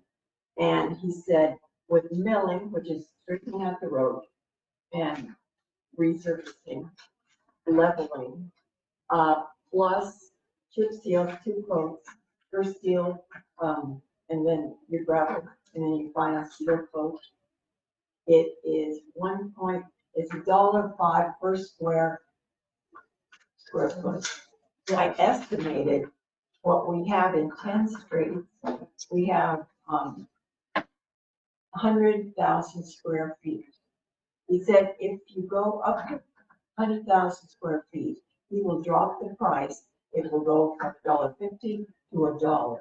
So I estimated based on declining value, the section, if you have this piece in your notes, that at $1.50. This is based. So we have 14 such streets in Wood Creek. They make up about 1.5 miles of our roads, but they probably, because they get far less than 2,500 trips per day, and they are difficult to access for a smaller operation. Oh, also, this is the total cost, setting up everything. That's what he said it would cost. And I've been researching online. That's it, it's everywhere, it says $1.52 too. So part of our roads, I think for an accurate assessment, they're not all going to cost $500,000 per mile. So, I'd love to, we have a discussion on tax notes versus the general bond, but then we also have this discussion of unrestricted funds. And with this amount presented, What I'm talking about there was using portions of unrestricted funds to do the roads that are in worse shape, but they're small, they're low volume streets. and so we also have the ARA grants, which could possibly, are any of these roads in that territory? So I'm thinking there's funds possible, and I'm hearing I want to be clear that there's a tax note discussion versus a general bond discussion versus an unrestricted funds discussion that can actually address what's being presented. And I guess I was initially under the misunderstanding that you're asking for a tax note to address. No, Okay, no, that's, the tax note is to start repairs, and then these to be paid from the restricted So funds. these could be starting repairs. right away. If the funds are available from the balance. And they would just handle the peripheral little streets. Let me say something very quickly. Yes, that's what. I think that we have to be very realistic, and I hate to be the wetland, okay? But sometimes you have to do. The cost of Wood Creek Drive is not a good estimate for additional repairs. Wood Creek Drive did not have drainage issues. Wood Creek Drive did not have some of the significant, compare Wood Creek Drive with Augusta Drive. The issues of erosion, deep potholes, Wood Creek Drive did not have any of those issues. The most recent estimate for Augusta was over $1 million to address Sorry to interrupt, but just to clarify, the whole road. The whole. Augusta Drive.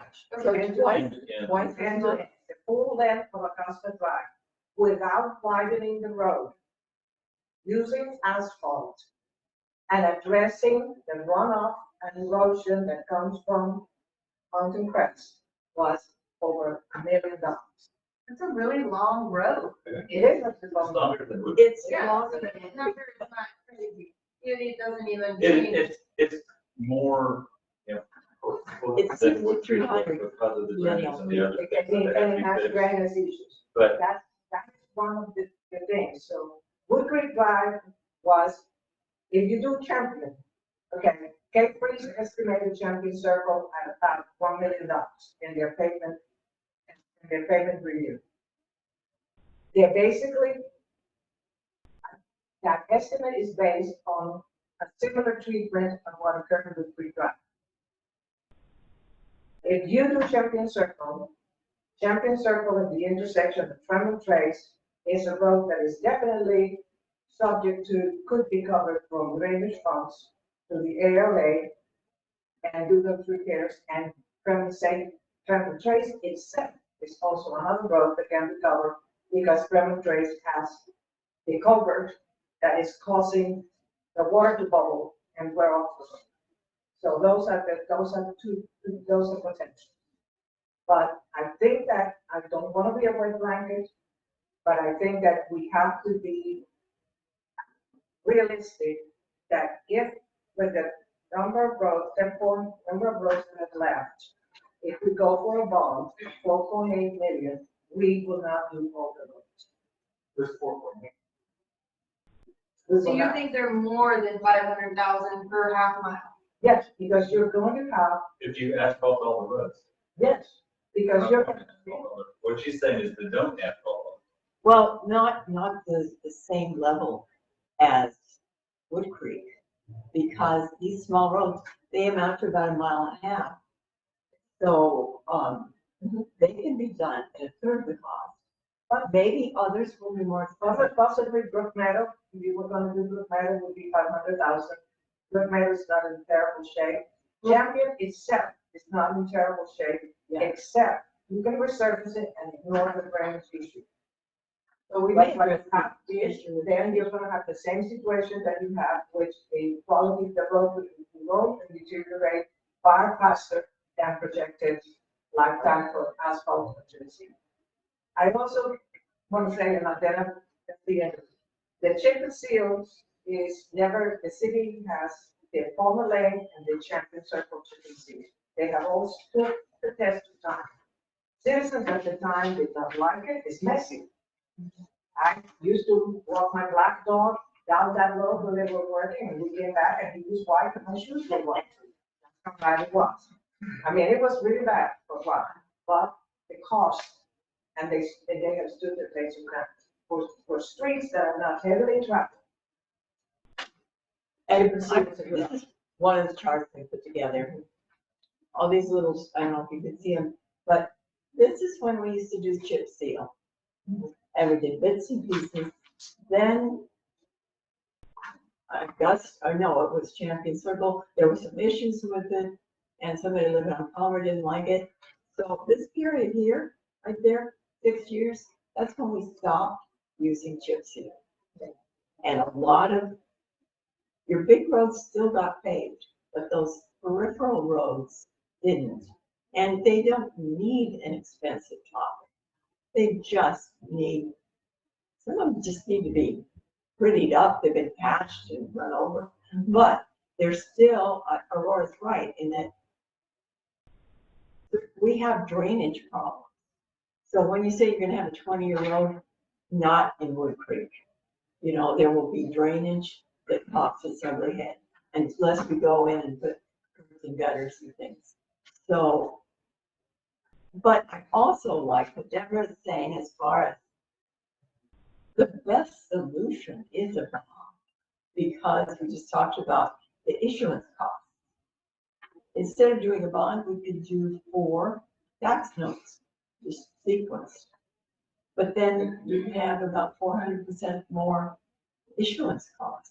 Is about 150,000 per issue. Sorry, I just want to clarify. I didn't say it was the best option. Our financial advisor said it was the most financially responsible option for the city, likely based on that. it's a reduction in the issuance cost, because there's about $100,000 fee for each tax note. We also can't commit future councils to issue more tax notes. We have to wait about 3 years each time to get about $1 million for the tax rate to drop low enough to reissue. So there's all that to consider. So, But can we get, we really need to do something about the roads. yeah. If the bond doesn't pass, then we wait again. A couple more questions for our financial advisors here. So, in your opinion, why did you recommend the bond as the most financially responsible? I know you might restate some of the things I just said, but it's for the citizens watching this and for, everyone who might not just trust me because I'm not a financial advisor. Why is that potentially the best option to go for? Well, a bond could get you all the funds needed at one time. And you would have one vote, and you would have the authority to get the amounts necessary at one time. You may choose to issue the bonds in one series or two series, depending on how fast you can do this project. Because let's say that you come up with a huge amount of money, you may not be able to spend it that fast. So you may have to do 2 bonds. However, you would have the authority to do those at one time. If you go the tax note route, the tax notes are not subject to notice, they're not subject to an election, they're limited to 7 years. So can you issue a tax note now and close it in October? Sure, you can. We'll be back in September and you have a tax note.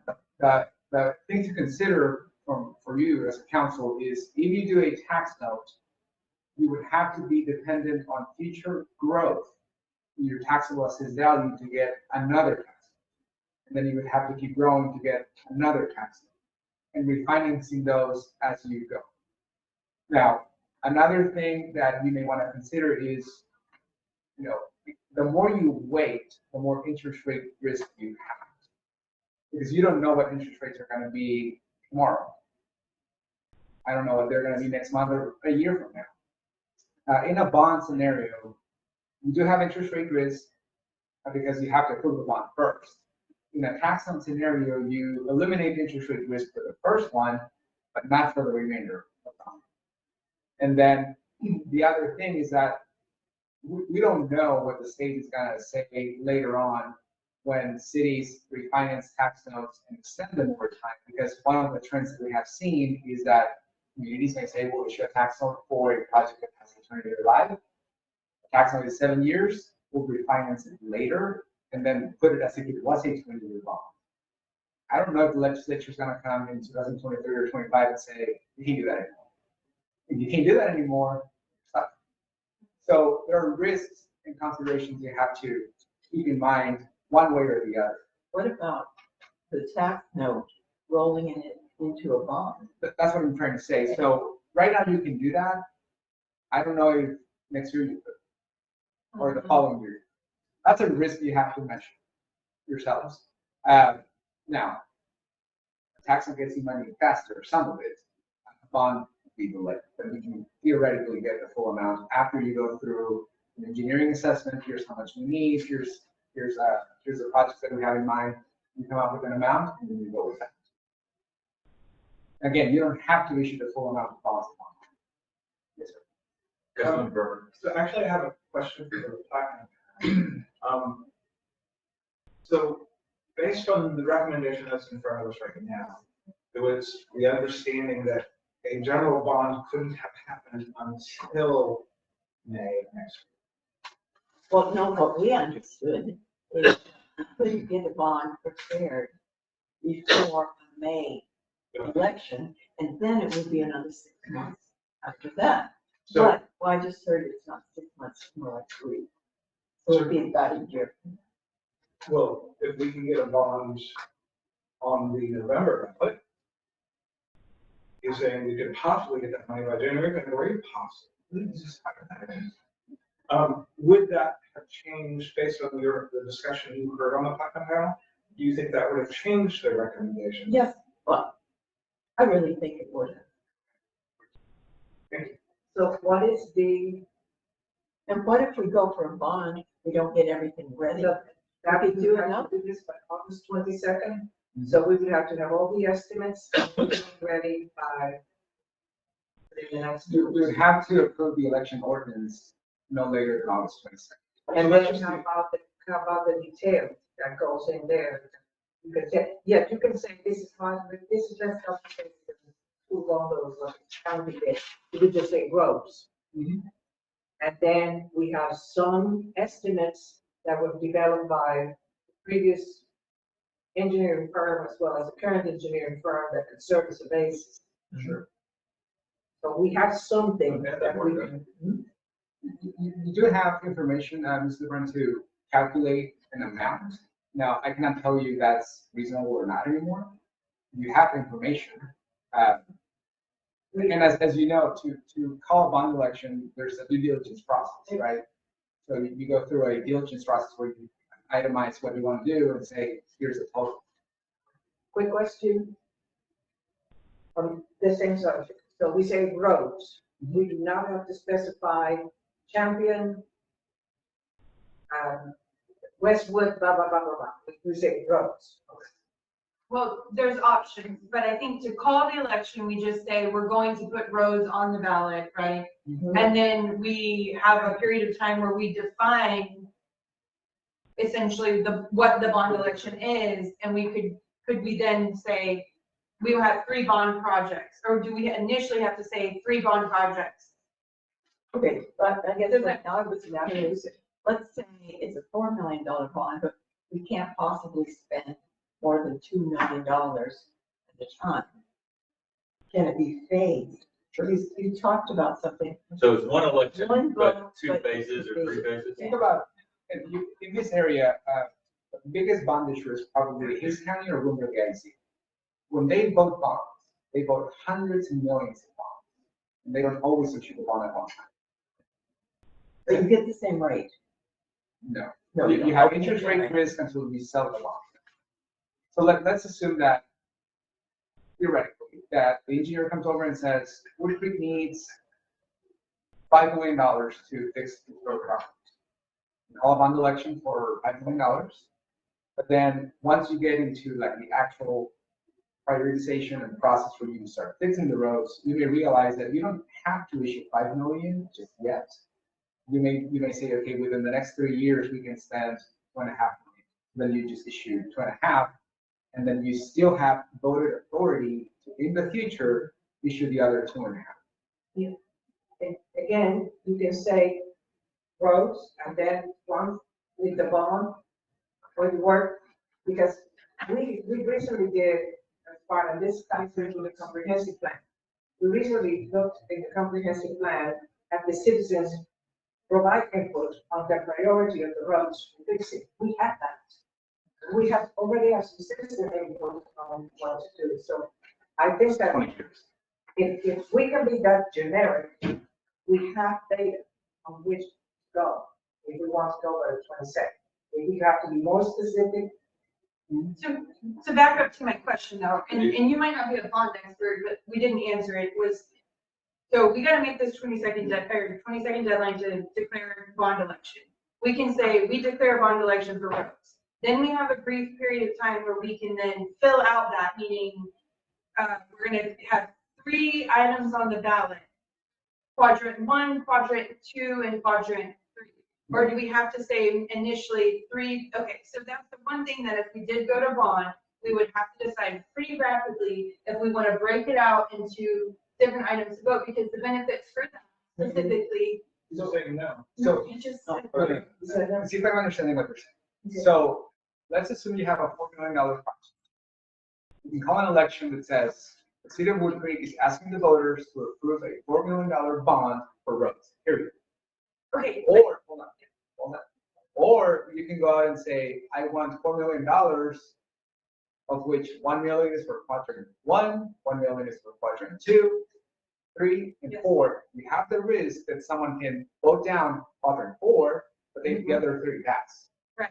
So you have the to have, benefit to it too. you have to have that up front, as you call the bond election, So- not after. Okay, that was the question. Yes. And, Councilmember Grummer. yeah, go ahead. Oh, I just wanted to kind of bring into the discussion that the question regarding how the city should fund the roads was sent out in a survey to the citizens, and they preferred general bond. That was their first choice. Their second choice was the bond with it. There was an estimate, and I'm looking at Brent. There was an estimate at one time that said that if we were to do all the roads that were remaining undone, it's going to be do them all at once, about 6 million. Do you remember? I've heard everything from 4 or 5 million to 15 million. Oh my gosh, yeah. No, City manager Lewis said, well, if you're gonna do that and do all the drainage and do everything else, we spent $15 million. Can't believe it. That's just what it was. Just- I remember, so, and that was before, but that was asphalt, and that was all roads, including Wood Creek Drive.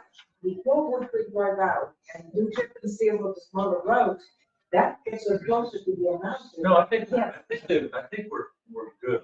I think that's probably pretty close, especially with some of the, traffic, when you throw in some of the other things that we will require. And that it's not just laying asphalt, it's doing it right. And so that's just gonna cost more money. So if we're gonna do traffic calming and make our streets not only better, but safer, and then handle some drainage too, we're gonna spend $4 million. And then Suzanne's question was, it's just that, we know we've got 7 years on a tax note. Typically a bond is like 20 years, but So up to legally- 20 years, Legally, you can issue a bond for 40 years. 40. Not that you would do that, because the road doesn't last 40 years. Yeah, that's right. I remember that from the last time. But the numbers that we have run, Mayor, assume a 20-year financing, because that's what most cities do when they finance roads. They stay around 20 years. And what was the tax burden for that roughly $4 million? So the roughly $4 million bond, just rough math, is probably going to be around 4 cents based on this last set of numbers that I have. Sorry, can you back up? So you're saying it was a 4-cent increase for 4.8 million, 5 cents. 5-cent increase for that. So you could go down to 4 cents and get 4 million. I'm just estimating. I have to run it in very high. So this would be an annual cost per household. And so what's the increase for your average house there? What do we do for 450? So a 5 cent increase in taxes on a $450,000 homestead here means $225 per year. Or $18.75 200, per month. 25, 225 per year. And for those that pay in escrow, it would be $18.75 per month. That's what a $4 million bond. That's Five cents. So if we went to 4 cents, it'd be a little less. Right. Like 200. Now, So, these are, Mayor and Council, these are estimates, right? When the bond issue comes, we'll have different data. The city's tax base may be higher, home values may be higher or lower, interest rates could be lower or higher, but these are just general estimates of what a 5 cent increase means for the average person. yeah. definitely understand. So what do we do with the motion? We have a motion and a second for Well, the discussion. motion was for the tax note, correct? So we need to go. Do you think we have any more questions for him now? Should we does anyone have any more questions for him right now? I know I'm satisfied with your responses at this time. I think I think we're gonna have other questions. Yeah, no, I I'm satisfied with what he said. I mean, we've gone through this And then more what than are, once. let's say it's decided to do a bond. What are our next steps? Okay. So, that's a great question. So, if you choose not to go for the tax, and you say, we want a general obligation bond for streets, I would call the bond counsel, your bond counsel, tomorrow morning and tell her, we need to get ready because she has to prepare the documents ASAP. And y'all have to call a special meeting no later than August 22nd to call the bond election.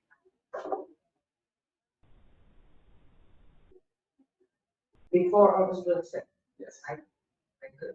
Yeah, they will. So question, you're stating that we have to call a special council meeting to approve. To approve the ordinance, The ordinance. it needs to be prepared to call the election. You have to have the document, because we also have to decide, are we gonna list one bond with one large sum? Are we gonna say 3 bonds? So portions of the project could get voted into approval. And then, you know, because like we talked about, the benefit sometimes is if you have it portioned out, some of it could pass. Versus if you put it all together, then it all fails. But even if that happens, you can also issue a tax note. We just can't go back to one election in May. Yeah. We have to wait. You'd have to wait.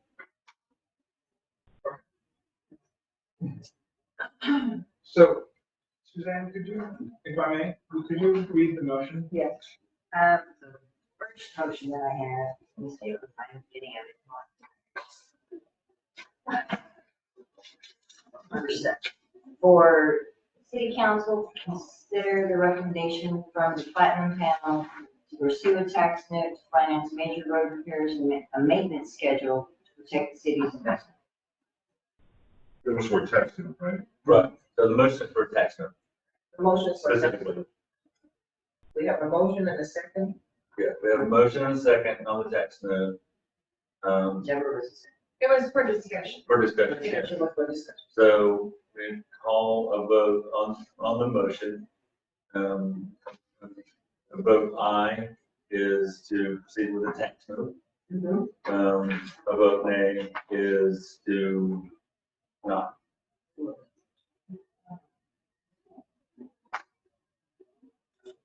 okay.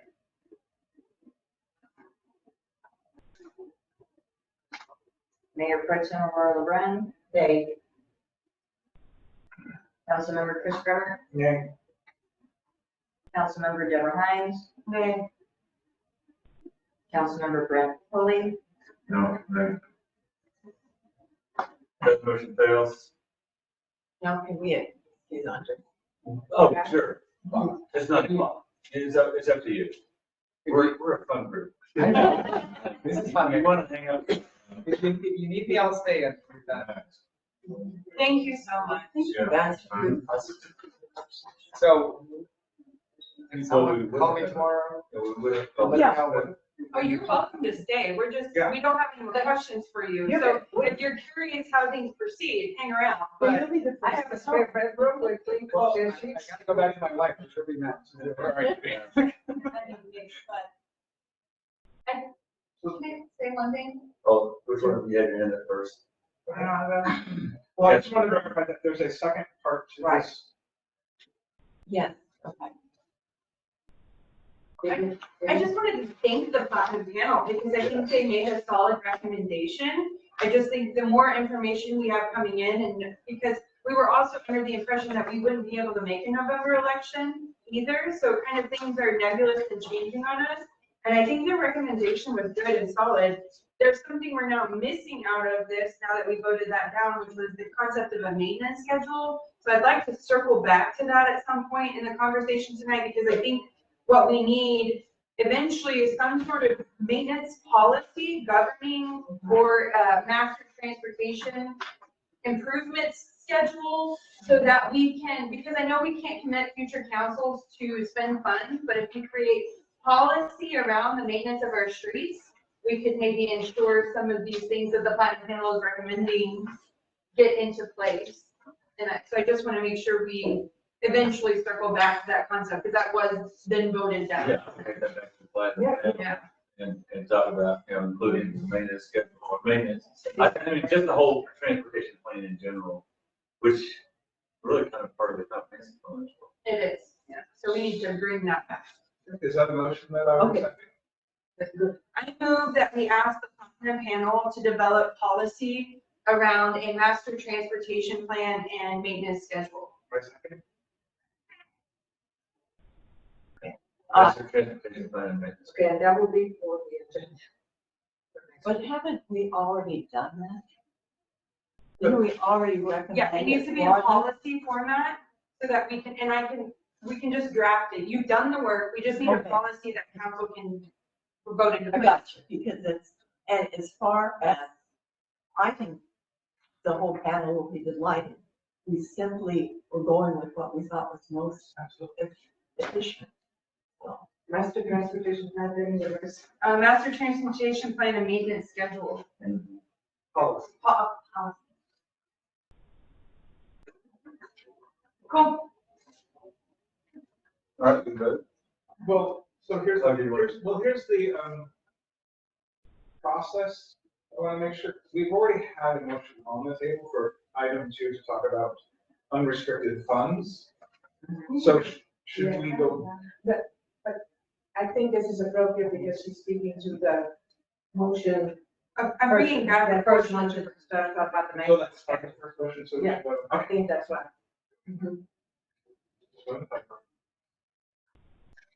Councilmember Deborah Hines? Aye. Councilmember Brent Foley? Aye. Mayor Pro Tem Aurora LeBrun? Aye. Councilmember Chris Grummer?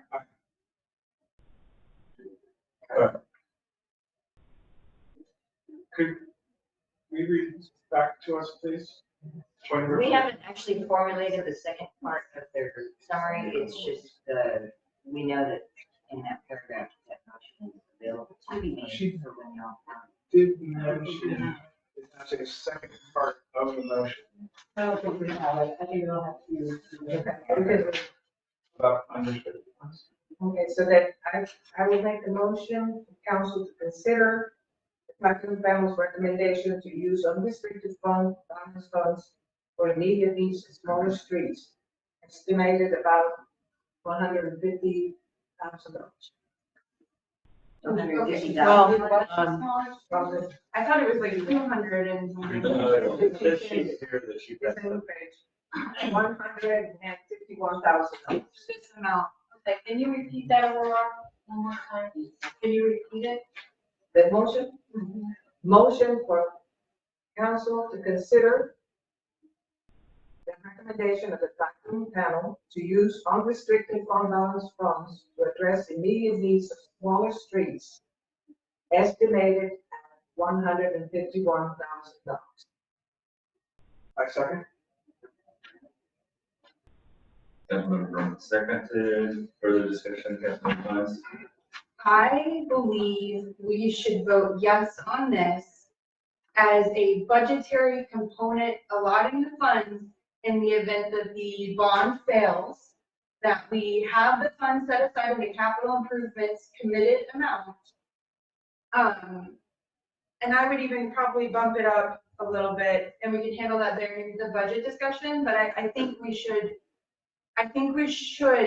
plan for these reserves to be used on road improvements in general. Yeah, and Mr. Sabonis with Hilltop, you know, I think I read in the materials that, you know, he said, you know, 200 to 400,000 would not significantly impact our credit ratings and we'd be okay. So, I mean, I'm a little worried about the 400 side, but, you know, something in the, you know, 150 to 200. and that would give, I also broke it into quadrants because, not quadrants, but groups.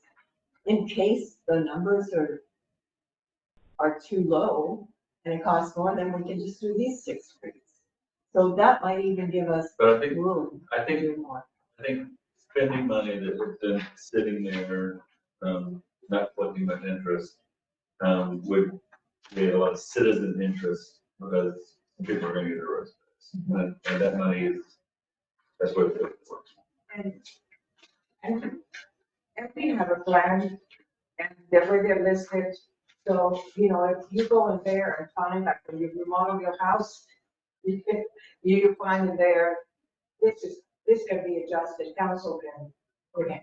Yeah, the point is, we're not doing individual allocations per street, we're doing it as an amount, and we're asking the Platinum Panel to help coordinate that, and we'll just, you know, make that happen.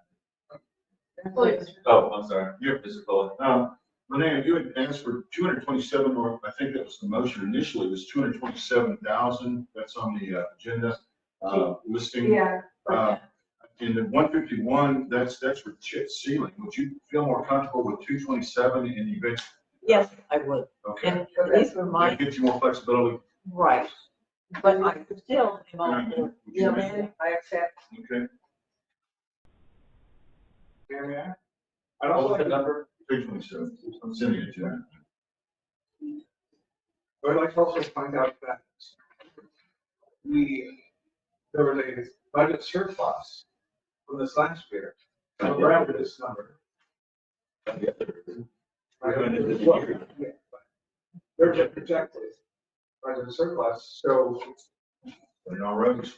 There's money that's gonna go back into the general fund, so it's gonna boost our general fund from about 400,000 or over, close to 500,000. It's gonna boost it back over 500,000.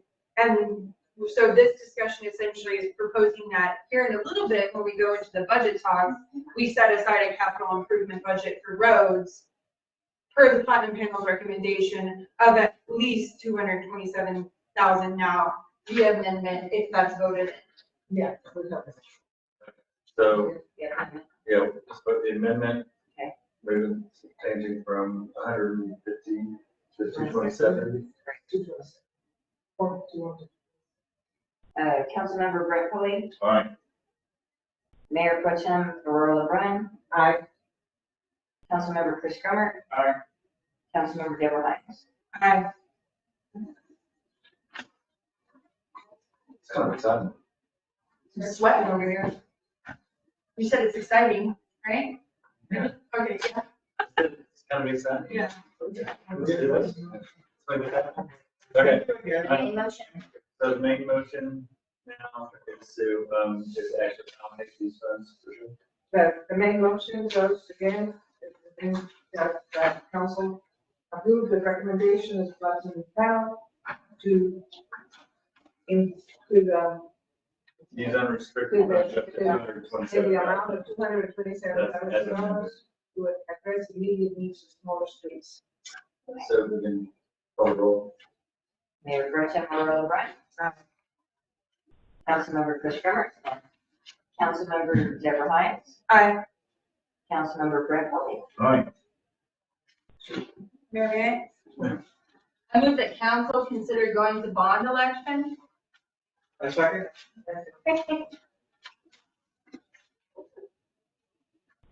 For All November, right. to be clear.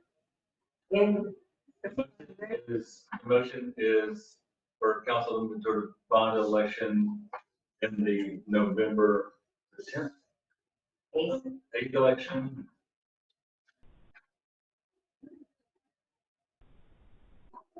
Seconded by Councilmember Drummer. So for discussion purposes, I specifically did not say what amount to increase, because I feel like we need to land on that amount and we'll amend that motion accordingly. I love the 1% increase for 3 million. I feel like that's an easy sell. I worry about 3 million being enough. And I'm hearing slightly conflicting advice right now, because on one hand, people are saying the cul-de-sacs and smaller roads, massive drainage issues, big costs. And then on the other hand, people are saying, nah, mill and chip seal, it's fine. I don't disagree with any of these statements because I don't know enough about it. And I'm relying on the expertise of people on the Platinum Panel like Joe Green and Cody Abbey. I'm also relying on the K3 studies and things that we have. So I think the prudent and financially responsible thing to do is to budget or plan for somewhere in the middle. You know what I mean? Of this concept of these really cheap chip seal fixes. I worry about the lifespan of those. I also worry about like why K3s didn't address those before, and I haven't gone back to do that back research again because they said it wasn't even considered. My understanding is like some of these roads were so far gone that couldn't be a good remedy. What we were talking about is you mentioned the milling, versus just coating. But yeah, this isn't just a slurry seal. Yeah, it's a different process than I think what Cape Breeze was thinking in terms of just, chip seal, just like, just have to put another coat of paint on it. And what Renee was talking about is the milling process, and we just remember that from having done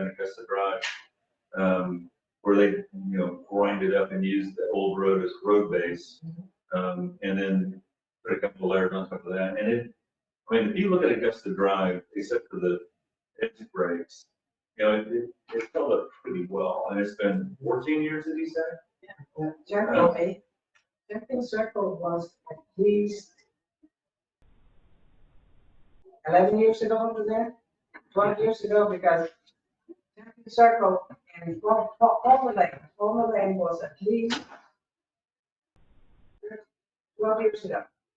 And it's still in good shape. And it does have its downside. It is messy. I mean, there's, you know, we still sweep gravel off after 16 years. Fine like hell, but it works. Yeah. Well, And- and once it's settled, also, you gotta talk to, it has a slightly tacky feel compared to the asphalt toppings. So it isn't as slick. And it's easier to put some little bit of speed bumps. Yeah. I listened to the vice chair of the Platinum Panel, and I listened to Mr. Green, Joe Green, both of whom have expertise in the area. And I think, to be honest with you, that there was the issue of chip and seal, that how they presented with the milling process is different from what may have been maybe in the perception of some people. And living in a small street with cul-de-sac, I hear people saying, oh, the cul-de-sac should be built straight so that the garbage trucks can turn and everything. I think that to invest on streets like Wilson, Palmer, Wilson, McGregor, and Spalding on asphalt is a waste. Councilmember Rice. So I have not been able to find this, and maybe it's for lack of really knowing where to look. But do we have estimates on the length of Champion Circle, Augusta Drive? And so what are they? The estimates are hard. If you look at the pavement study, the Avery did, I think they have estimates. Yes. You have them And on the road? Cool.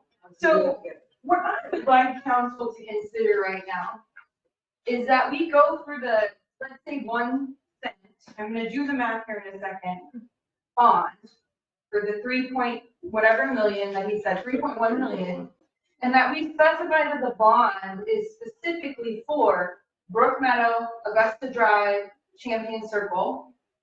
And we address some of these other roads here in a second.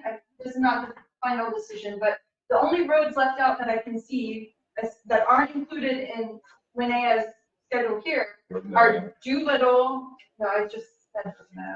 So I'm talking about those 3 major roads, these like. We got the champions. Yeah, that would be the bond election. And then we have like Jack Miller and Doolittle, or maybe approaching the camp. And then I don't see Palmer Lane on this here. Palmer is on the small, Palmer Lane is. it's just, wasn't. What I'm saying, it's not on your small streets, so these are roads left out. So if we went to bond election for Augusta Drive, Brook Meadow, and Champions, specifically, those 3 roads. And let's say I'm about to do the math, we said $3 million could potentially cover it at the 1 cent increase. We use restricted fund or unrestricted funds for this project, that leaves Palmer Lane, Jack Miller, Doolittle, and what else? Like, I'm trying to go. Pebblebrook, Deerfield, Westwood. Jack Miller and Doolittle Oh, yeah. should be addressed. Well, everybody vote for it. That's If right. their street isn't included, Exactly. they're gonna say, I don't live on Palmer. I don't think we can base this on whether or not people will vote for it, because that's the idea of the bond election. We let that fall out, and if it fails, it fails. We discuss what to do next.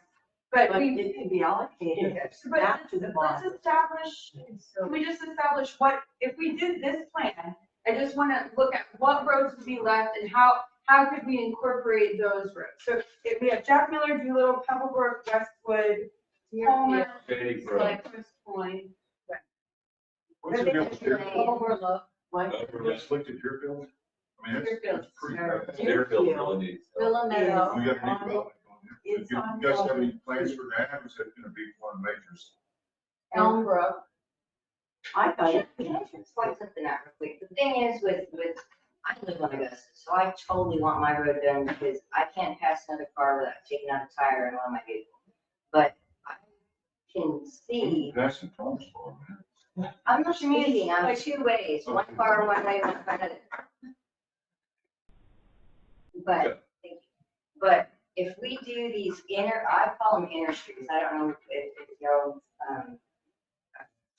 can read, hopefully you can read my. Neighborhood streets. Thank you. So like, if you do Augusta Drive and you do, the streets, brick colors already been done. But if you do Augusta Drive first and, we wait till Country Lane to be done later, well, you're spending all this money on Augusta Drive to get run over by heavy trucks who are gonna be working on Country Lane and you're gonna be tearing up a brand new road. No, I'm not saying do it later. I'm trying to come up with the plan. Like, so we're talking about going to bond election. We need to decide the amount and we need to decide how it's structured. So I'm saying that if we do, to me, the most reasonable thing to do here is to do either a whole bond and decide how much we need, or to break it into segments. And the way I look at this city and what I see is you have this Augusta Drive segment, right? You have this Brook Meadow segment and its side streets. You have Champion Circle segment and its side streets. And then you have this other fourth quadrant here, which includes the offshoots of Brook Hollow, those 3 offshoots that aren't done yet. So when you say Brook Meadow, you're incorporating All its the side streets. Oh, It would be, I'm saying that's a possibility, right? We either go to bond for the 3 major roads at 3 million, because I imagine that would about cover it for 1 cent, or we consider going to bond for these sections, right? And kind of estimate what each section would need. Well, And what I've got in the page that you have, that's broken out by section, by each street.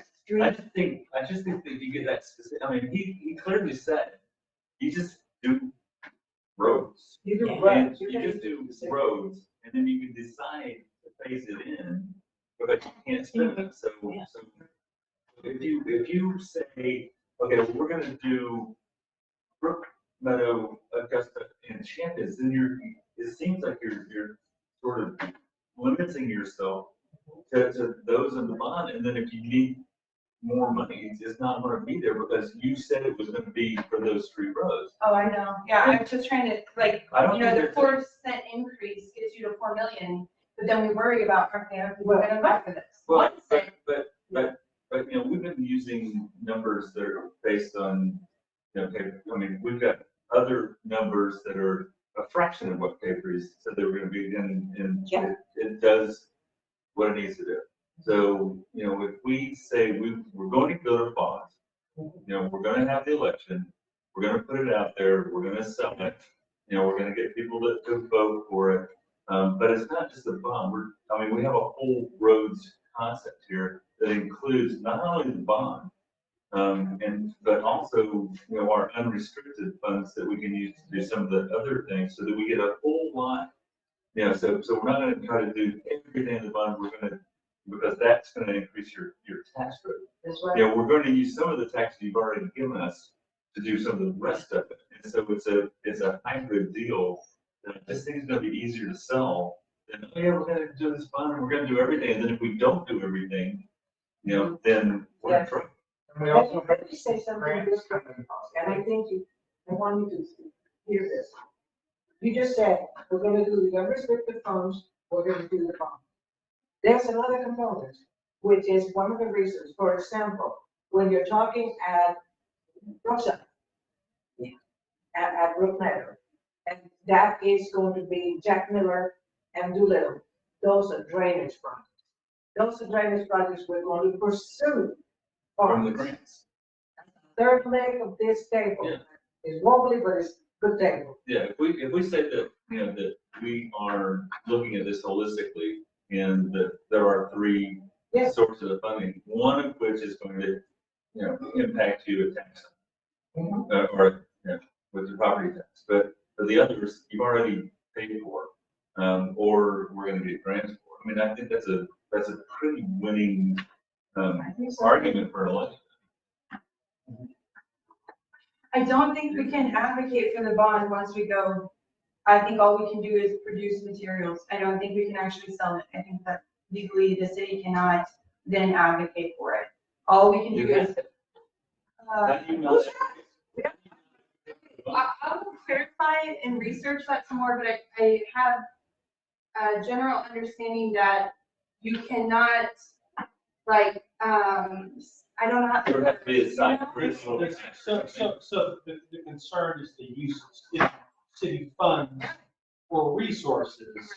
Yeah, it is, but I'm looking around the room and on the council, I'm seeing 1, 2, 3, 4, and yeah, all individuals who have rights under the First Amendment of the United States Constitution to argue something, but the constraint and the limitation is if the city says, yes, let's come together, use these taxpayer dollars and let's spend these taxpayer, that's what you want to avoid doing. Okay. But in terms of what you're looking at here, the idea is selling something.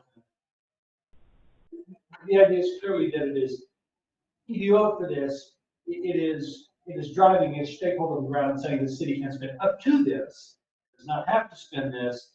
And by the way, before any allocation of funds are made, it will be following a series of public hearings where the citizenry can provide input on what is most important. And so at that point, it really becomes you're going to get your chance to every day in court. I see it the way he does it. That's complicated. When the school board, that's complicated, and we visited, that's how you do it. All right, so I'd like to add the amendment to the motion that we will go for a single bond for road improvements. And we need to decide the amount. I am recommending the 1 cent. I am open to 2 cents. I am nervous about 4. So you didn't mention 3.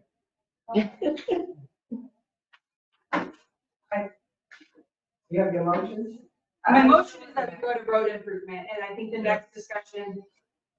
So I've amended, so we have bond election, I've amended to just say road improvement, and I'm suggesting, I guess I need a second on that. You have a second one. For a single bond election for road improvement, I have a second now. No, we already had that. No, no. Oh, just have the other. Do we have a sufficient, agenda item to? Yeah, we were talking about this. I mean, I think that the goal is to accomplish good things for the citizens and is to act on the recommendations. And I think clearly the Platinum Panel set forth their recommendations. Among those were considering bonds. It would be plausible to, 1, disregard the recommendation, but 2, there was also testimony from the Platinum Panel that there was a misunderstanding and their recommendation would have been recommending a bond if they had fully understood the facts. What I'm saying is, if I'm looking, a citizen looking at the agenda item, I don't see anything that would tell me that they're going to be possibly voting on a bond. I think it's subject to Open Meetings Act. Yeah, can I bring something up here too? Because we just voted, we're going to take the bottle. 226. Right. That hasn't been voted on. It's just open for discussion. It's on the, okay, so we moved to have a bond election. Now we're getting into the details of how much and whether it's 1 cent or 2 cents or whatever.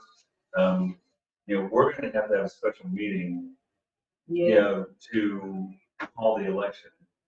And we can get into more detail on amounts and things and not, where we can actually sleep on this. I think the idea is directing the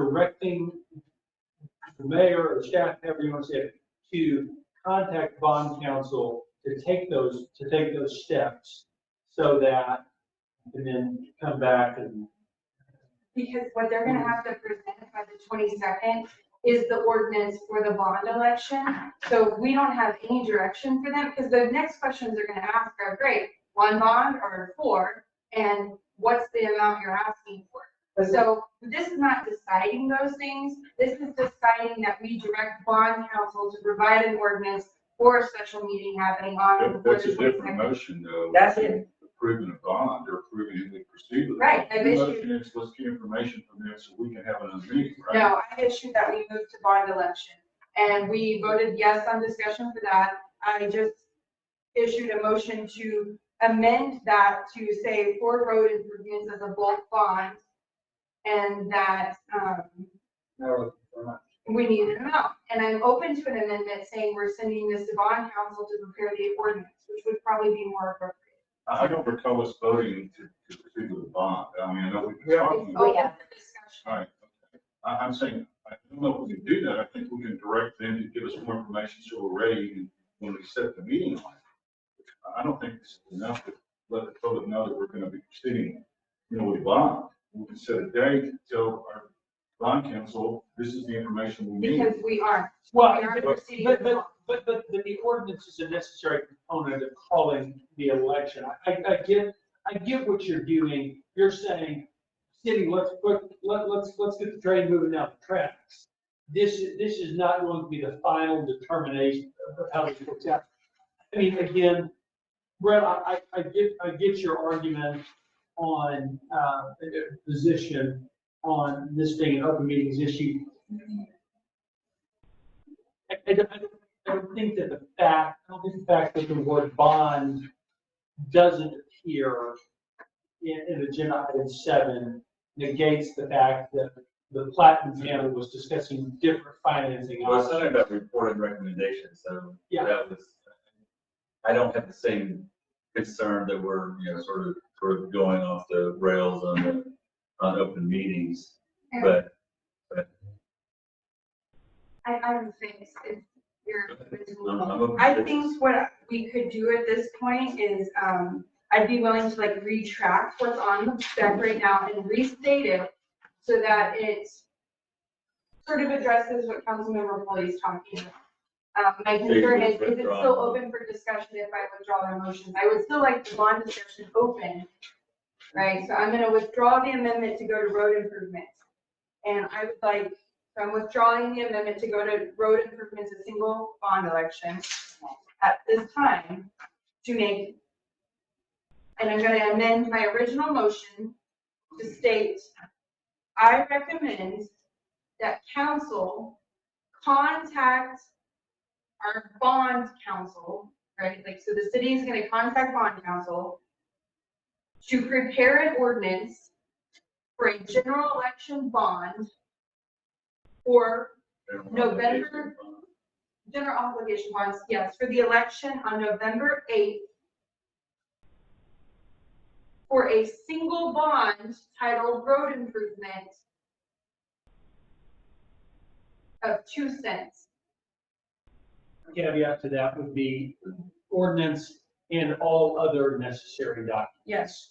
And so you have to specify the amount, or then you got it for the next meeting, right? We can adjust it, but we need the document and it needs some direction.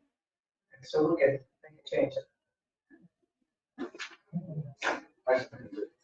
Our Councilmember, second. Any further discussion on that, or does that take care of it? Yeah. Yeah, I did. We're going to run out of videotape.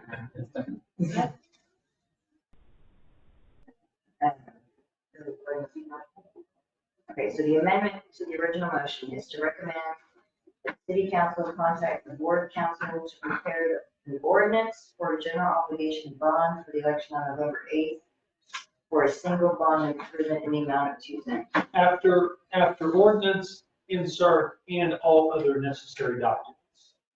And it's bond council, not board. And we need a special meeting on or before August 22nd. Oh, yeah, well before. But Well, it's almost gonna be tomorrow. it has to be posted. We have got this little window that's occur. To recommend city council contact Bond Council to prepare an ordinance and all supporting documents for general obligation bond for election on November 4th for a single bond improvement in the amount of $200,000. Right, exactly. And I guess it's technically not council, council's moving this. Well, bond council is spelled differently than Yeah, city council. SEL, okay. SEL versus CI.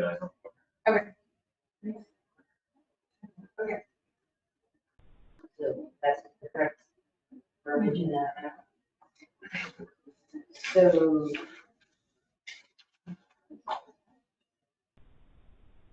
Councilmember Chris Grummer. Aye. Councilmember Deborah Hines. Councilmember Brett Foley. Abstain. Mayor Pro Tem Aurora LeBrun. Aye. Thank you. And just vote on the original motion to have a bond election here.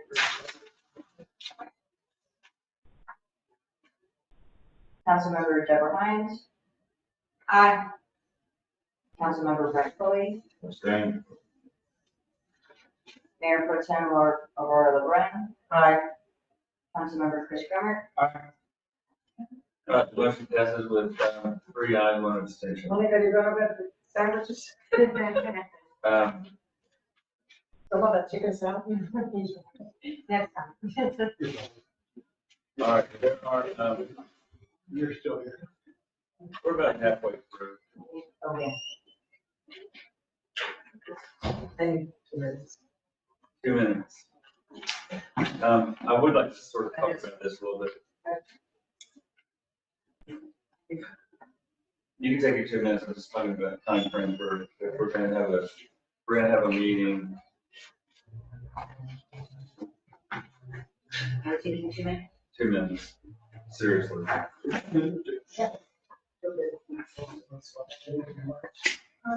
So if I fall.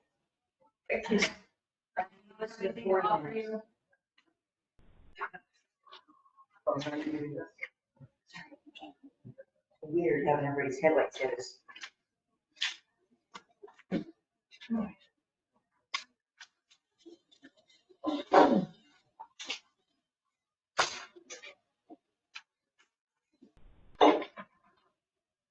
What the calendars look like for Oh my gosh. Sorry. next Wednesday? Week from the 17th. That's close to the 22nd. I'm not worried about it. That hearing, should be done. Oh, jeepers. When?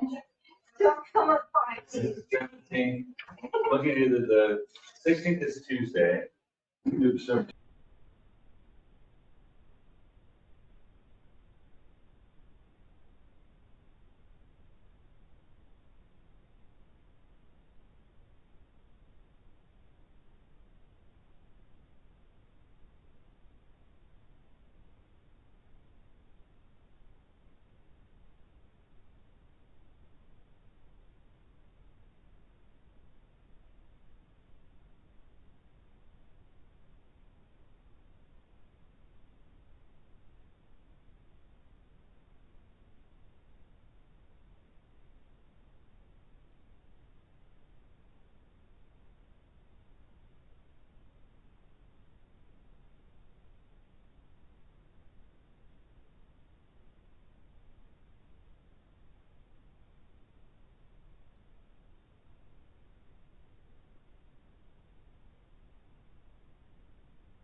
email right now. There's a screenshot with their contact information, a link to the meeting, and it is page 42.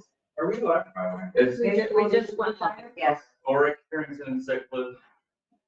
Page 42, meeting link in an email. I sent a screenshot with their contact information. To whom? To you and her. Doesn't Thank you. matter. Okay, Yeah. well, I sent it to her and now. Is it 713-658-6400? You just announced. No. So it is Ulrich Harrington and Sutcliffe. Their phone number is 512-582-6950. Specifically, Julia Houston is on this document, and her direct line is 512-582-6952. 6952. Yes, and you guys have the agenda item link attached. It tells you page number 42. To go to that, you can see our bond agreement. And this is where it outlines essentially, if we decide to go to bond, they are not paid unless the bond is funded. Correct. And the finance cost is about the same as a tax note, but it's a one-time versus the tax note is like $100,000 each time. Right. So can we call back into session? We're back in session. 944.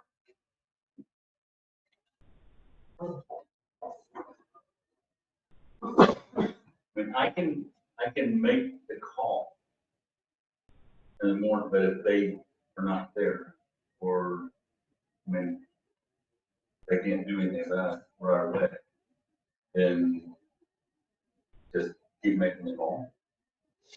Yeah, and I mean, if they are not capable of preparing the information in time, we can also look up what that looks like and potentially prepare that first packet on our own. The bond counsel specifically would be needed after that point to prepare for the actual election. And then the execution of the funding of the bonds afterwards. But if it's just writing an ordinance, I mean, we can handle that for sure.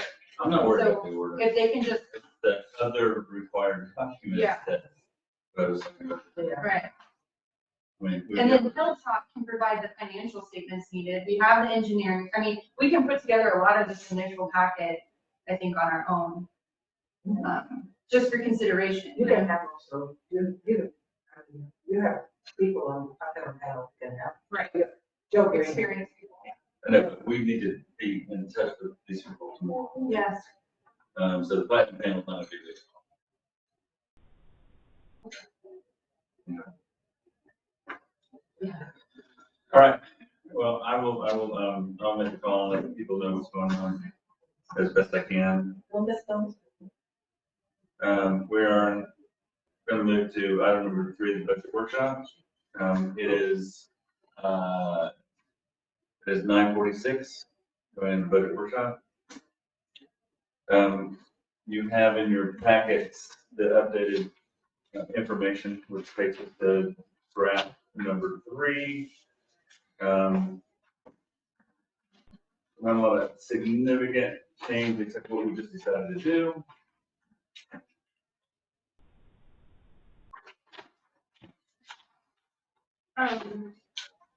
But that does,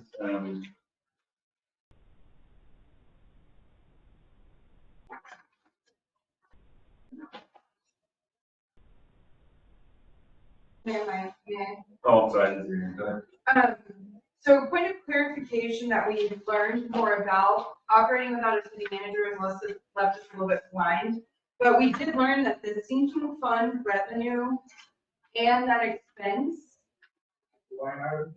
So the sinking fund expense was in the budget previously, and that was on 9,810.01. And so we needed to plug that into the revenue portion as well. That is a separate revenue from our ad valorem. But what it is it's actually, if you put the two numbers together, that's our total ad valorem. We're just legally required to separate out the sinking fund. Mhm. So we had that confusion last time, and we were sort of like, why is this here? Where's that money coming from? Why, you know, so it's just, the alarm in total is like 580. yeah, 580 or so, and then $580,000. yeah, so that created those two numbers. I would like to suggest that we remove the $85,000 in engineering street project planned, because we have decided to go out for, RFP or RFQ or whatever, and use the American Rescue Plan Act funds to fund that. So I'd like to strike that. And also, that's $8,900. Bottom of the last page. $40.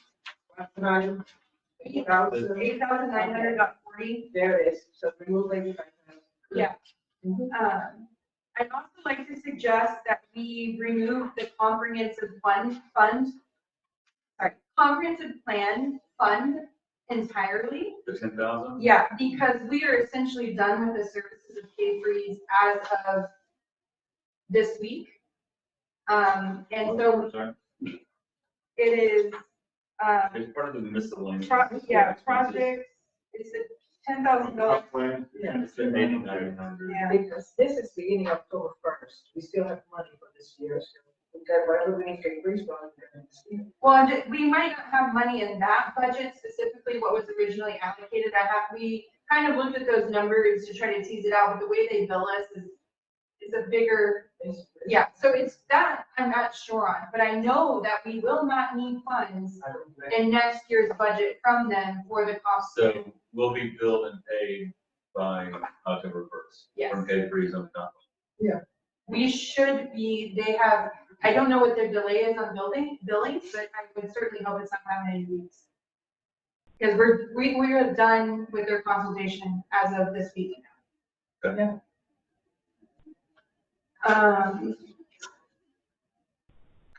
I wanted to make the note that I looked at our fund balance policy, and we are not required to have a contingency reserves. We may have that. So I think it's fine that we don't have that in the budget. And then I don't know if we were ever able to find out the reduction from the Chromebook returns. I haven't. So I don't have that yet. that can just be kind of a watch. Did you get anything on this? Casey said they're not worth much, and that he's not even charging us. It's not part of the 1995 a month service that we're even being charged. So that's done. That's not. That can't be true. Is it give them to us and not serve It's them? because there's not much maintenance on the Chromebooks, because right now Casey. Funny, but it's part of, I mean, you figured that into the recommendation. He said it's not worth I don't know. I know what it said. He's either the worst business person ever. Okay. You figure those concepts, I mean, you don't just give away computers. Unless you're the school district. So with those reductions that we just talked about, we need to add our capital improvements project now into it, and that would be a restricted fund. Of 227,000. Is that? So that would go under, Yes, it's gonna go under, sorry, hold on. 9800.1.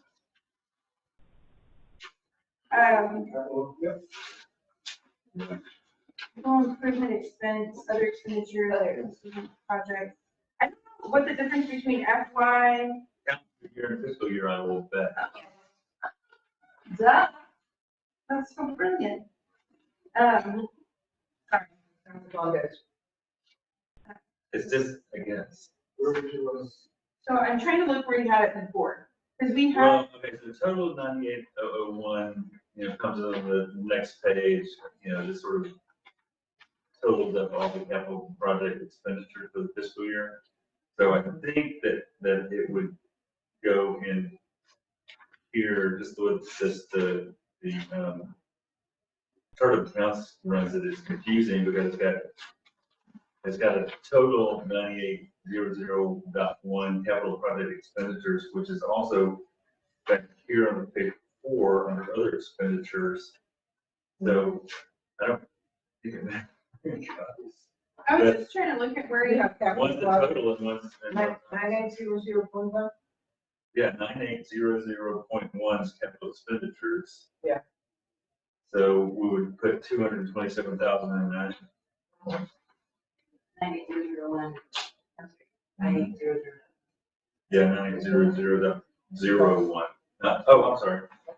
I'm sorry, it's dot 1, not dot 0. There is a dot 01, which is confusing. Yeah,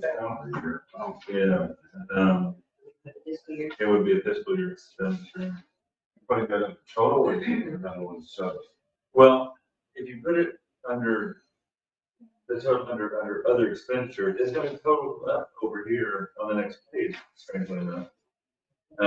This total 9800.1 capital project expenditures is either misnamed or the one here is extra. But either way, it's going to end up in the same place. It's still a capital center. Now,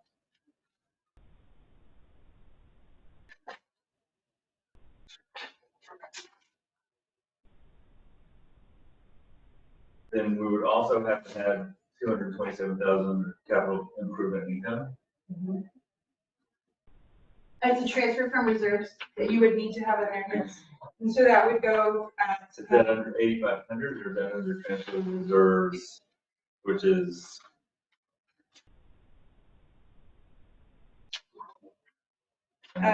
it's Oh, here it is. 4,050. Okay, so you want it in the.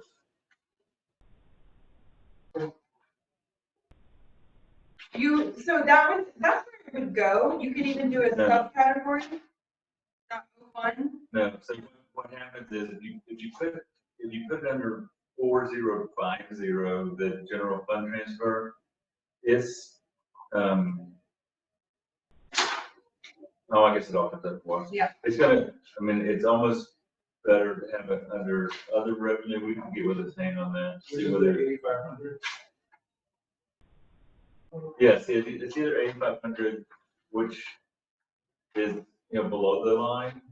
Yeah, so it's other revenue and other expenditures, so they balance each other out. Whereas if you put the 227 up under transfer from reserves, it's hitting the income side. It's not income, we've already got the money, it's not income to us. Because you balance it, you've got the expenditure over here. No, but you have okay, so you've got revenue and expenses, and you have other revenue and other expenses. So you want the other revenue and other expenses to balance each other out. So I wouldn't put it under transfer from reserve, I would put it under capital income. I completely understand your logic. And I'm not saying the way City Manager Lewis did before was right, but if you look at his last budget, he had that transfer reserves to balance out the projects listed in those areas. I know, but the project was listed under Because of the 8,900 project, with our expenses, not other expenses. Got it. Okay. I mean, we'll clear it with a name, but I think that's gonna be the way. Cool. So the next thing I would like to talk about is our debt service that we're projecting. We actually have those numbers, so we can adjust that number. So the debt service needed, okay, you've adjusted it here. I see, never mind, sorry. It's been adjusted since your last version. The Great. thinking fund revenue? Yeah. Yeah, I did know that. So the other thing I'd like to recommend that we adjust is our total expected ad valorem amounts. So our delinquent tax, I feel like we have a pretty good idea of what that might be, which is about 4,700.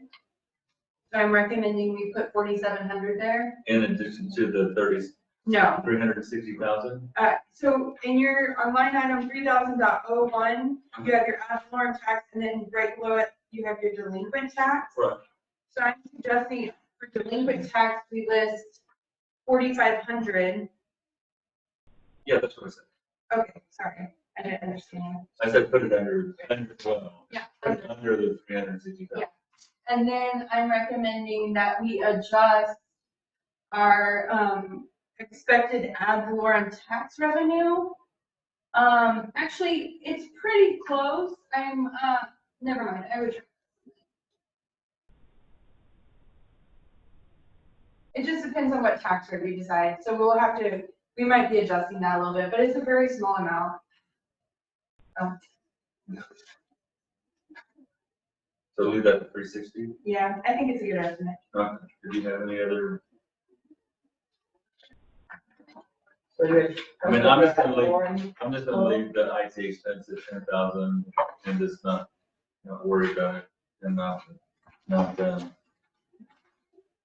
call Casey out on live stream video. Just So, kidding. and looking at, one of this document that I helped provide, I think it just sort of breaks this out a little bit easier to see. So I'd just like to note that we are projecting a surplus in our basic maintenance and operation of about $124,000 next year. That is what we're directing towards these special projects, like matching grants, the library donation, and would also go to that, the restricted capital expenditures as well. So we might not have to do that full budget transfer to cover them entirely, because there is surplus in our operating expenses. Well, we just removed like 85 grand. for Right. Part of it, added another 5,000 on the revenue side. So what we had been saying was like about a 45, or almost $46,000 deficit after adding the projects. Mhm. You know, that basically flips. Yeah, I'm gonna get you that number in just one second. I'm trying to get the Excel to do the math for us.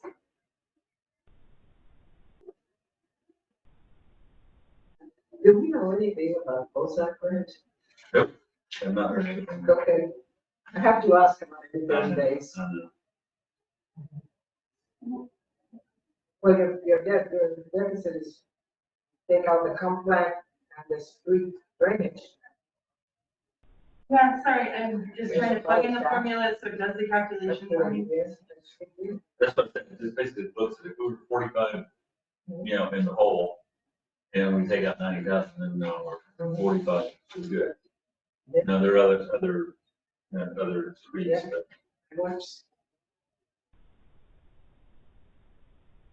while she's doing the math on that, does anybody else have any changes that they saw? They'd like to make?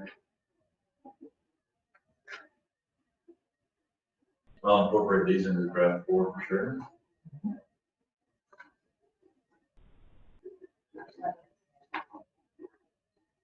It's in stuff for everybody.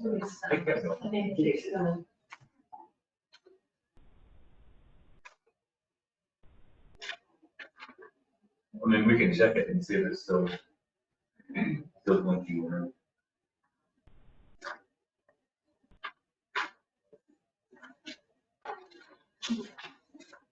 You're working on your simplified budget form? Yes. Sorry, it's fine. Being cooperative. I love that. It's okay. I mean, we'll have the draft 4 with all these plugged in, and I mean, it's generally going to be $45,000 to $50,000. So when you add the restricted capital expenditures in, it's gonna be a general fund transfer of $1,777. For what? Because of adding the restricted capital expenditures projects, that's how much your general fund transfer is. It's not gonna be a general fund transfer. That's what we said. It's gonna be under revenue. Right, so, but that's what it is. It's a transfer out of our general fund to fund those projects. Right. Yeah. Right. So with that included, you have a total of 177,000 coming out now. So it, putting that money back that we weren't using for engineering and comp plan dropped it inverted it, but then if you add those additional expenditures, we're not talking about a jump.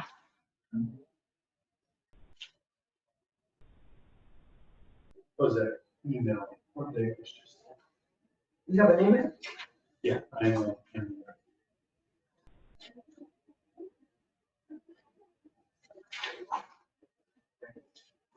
Okay, so, close the budget workshop. Sounds great. Item 3. Discussion of the no new revenue tax rate, budget approval tax rate, tax exemption and impact on taxpayers. So, Councilman Hines did did calculations on the, if you look at the chart here, on setting the wood food maintenance operation tax rate 22, 23. If he did the math on it, we had Andre check it while he was here, and the numbers do look sound. We'll also get a chart apparently from Jennifer O'Kane with, sort of, I guess it's sort of the format that we've seen in the past, but this is very, very nice, very helpful, gives us a little head start. And if you want to talk us through Councilmember Hines. Yeah, sure. So the top portion is just what happened last year. And it also shows you what was projected versus what actually happened. And then it also shows you, like, what possible delinquent taxes we have based on the difference between the revenue we expected and what's actually been received so far. Now, that received number might even be adjusted since it was last given to me a week ago. If we've received additional tax, I don't, I didn't put that. But so that's what that top green portion is. The blue is the chart that you guys are used to seeing from previous city manager Brenton Lewis. It basically completely copies his methodology. I just, I don't know what program he was using, so it's formatted just a little bit different from what he did before, meaning so previously he showed you some of these numbers directly under total adjusted property value versus I have them out to the side. So basically we have our no new revenue rate. You have your, the total is 0.1849. So that's includes our debt service of 0.07117, which went down, as we know, was projected to happen because our values went up significantly. And so that covers our debt service payment necessary. And then it breaks it out. You can see what the M&O portion of that total is 0.1132. And that brings us back to generating roughly the same amount of revenue, no new revenue, right, from last year. So we would have $354,000, 800 and some change there, for our basic maintenance and operation. Now that's about 5,000 less than we're currently budgeting, but mirrors what we operated with last year. Then you go down to your voter approval rate. This is the highest amount we can go without going to election. It is a 3.5% increase on the M&O portion from the previous year. So that it's kind of like the no new revenue rate, but it's on what our basic M&O is. And then it also includes our debt service payment. So that total is 0.189. On the far side, you see that there is a decrease with either of these amounts from what people paid last year. So on that $100,000 kind of bottom line amount, on the no new revenue rate, you have a $22 decrease from last year per $100,000. With voter approval rate, you have a decrease of $18.20. Now, these decreases are not due to anything the city has control over. This is strictly related to the number of homes we have here and the value of those properties. So, and this is only about the city's portion of the taxes. A lot of people go, oh, my taxes went up, but actually we have no control over the school taxes, the county portions, your fire, EMS, that kind of stuff. So this is just a reminder for everybody watching. This is only the city portions, and that's that. You have the de minimis rate. I'm not even willing to look at that personally, so I'm going to skip down. And then On the back of, what you see from city manager Brent Lewis, he had on the back of his form previously was a breakdown based on estimated home values. I just picked one dead center. I mean, we could extrapolate for all different kinds of home values, and I'm willing to create that chart later. No. But you can see last year's rate, what people paid for a $450,000 home was about $930. If we went to a new revenue rate, you can see what they would pay. It's almost a $100 decrease. If we go voter approval rate, it's about an $80 decrease. And it's not one or the other. I mean, You can if go we in the said, if we said, no, we want it to be like 1,152. Yeah. You know, and split the difference so that we can get to the 360 that we bet. I mean, so. Yeah. You can do that without, it just changes the number. Yeah, and we might get final estimates from Jennifer O'Kane, right? It looks like she's preparing some sort of version of this document. So this stuff might adjust once she, or her form. Well, thank you, you did a really great job on it, and it was confirmed by Mr. Ione today that, yeah, that looks right. So I don't think that we're gonna see a big difference, if anything, from okay. According to our budget calendar, the last day to file the proposed budget with me, if you plan to adopt the budget by September 14th, is Tuesday, August 15th. When? Next Tuesday.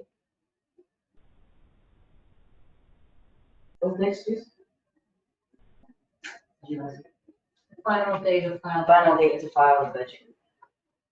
Bring the budget calendar. Next Tuesday. Next Tuesday. Tuesday.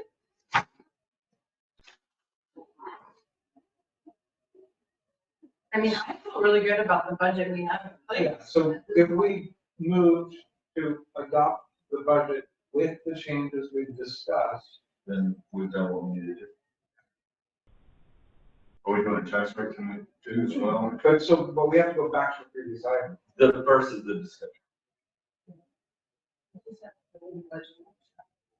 Yeah. Well, I mean, you're the budget officer. All you gotta do is file. With you. But we have to, We have to vote to approve the budget. Then you can, after you file, then you vote to approve. But I mean, this is purely about discussion. It's the administrative step. You as the budget officer finalizing the budget, filing with the city secretary. If we want to have a vote tonight, that's fine. But all I'm saying is that's your job as budget officer. Can we approve it tonight? I mean, I think everyone's comfortable with it. Is there anything stopping us? What? No? With the edits. Yeah, with the edits. Yeah. And the edits were simple. did I actually make that motion? I thought I- We approved that budget. It was approved. We didn't That approve the draft, we didn't Yeah, approve it it. didn't say final draft. We just approved- said that draft was approved. Okay, so we can go back in the budget workshop. I mean, if we want to, probably close this out on the tax rate, go back in the budget workshop. Accept the motion to approve the budget as amended. And vote on it, and then go out of the budget workshop. Okay. So right now, we're still on. Yeah, but I'm still on discussion of the tax. Yes, we need a motion. We're only in discussion. Yeah, We can have discussion, I think we're doing. well. Okay, so the discussion is, okay, here's the layout. We have not taken any action on setting the proposed tax rate. So that would be the discussion. So we can close the discussion on what this is, what these numbers mean, at this point without a vote. We'll go into the budget, go back into the budget workshop at 10:12. I thought, entertain a motion to approve the budget as amended. I move that we approve the budget as amended as the final draft of our budget. Wait a second. Second by Councilman Drummer.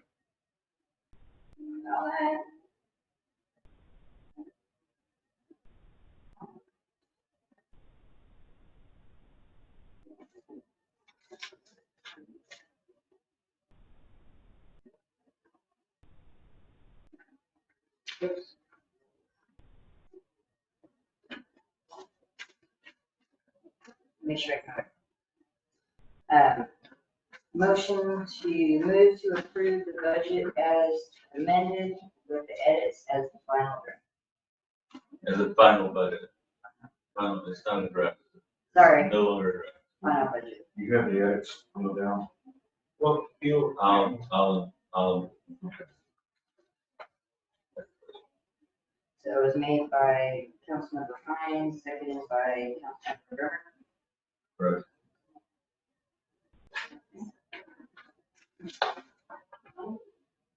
Roll. Councilmember Joe Hines, Aye. Councilmember Brett Foley, Aye. Mayor Pro Tem Aurora LeBrun, Aye. Councilmember Chris Cruz. All right, thank you all. All right. Do we have a budget? Okay, so, we'll go to item number 5, discussion and take appropriate action on setting the proposed tax rate for 22-22. For fiscal year 20, Budget workshop closes 10%. I'm sorry, you're right, 10-14.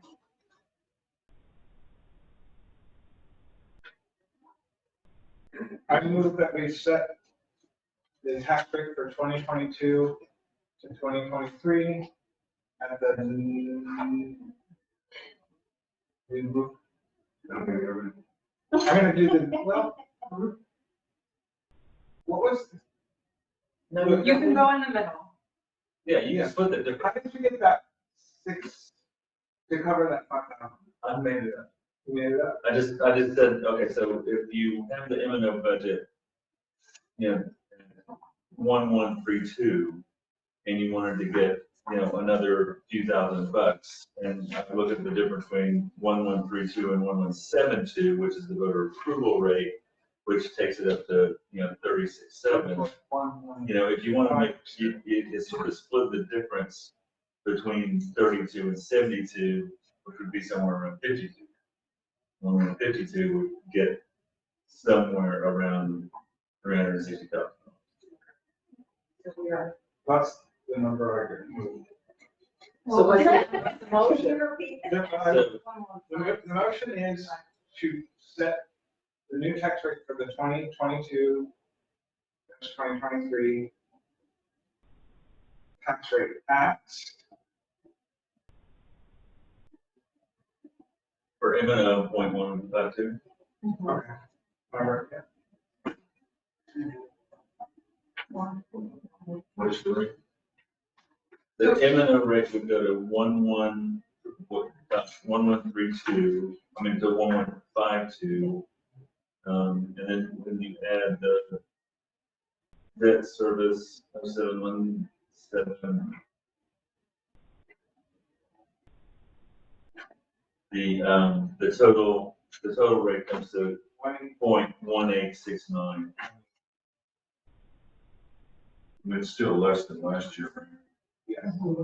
Yeah, according to this, it would, No new revenue. I mean, it would be, you know, $90. You said 0.11 what? Well, So it's 1. 0.1152 So- M and O. That would generate 361,144.25. So you would get to your projected 360 if you bumped the M and O portion of the no new revenue rate to 1152, which would bring that total no new revenue, or sorry, it wouldn't be no new revenue. It would bring the total rate, I'm going to use a calculator. That's there. It's about 1869. 1869, yeah.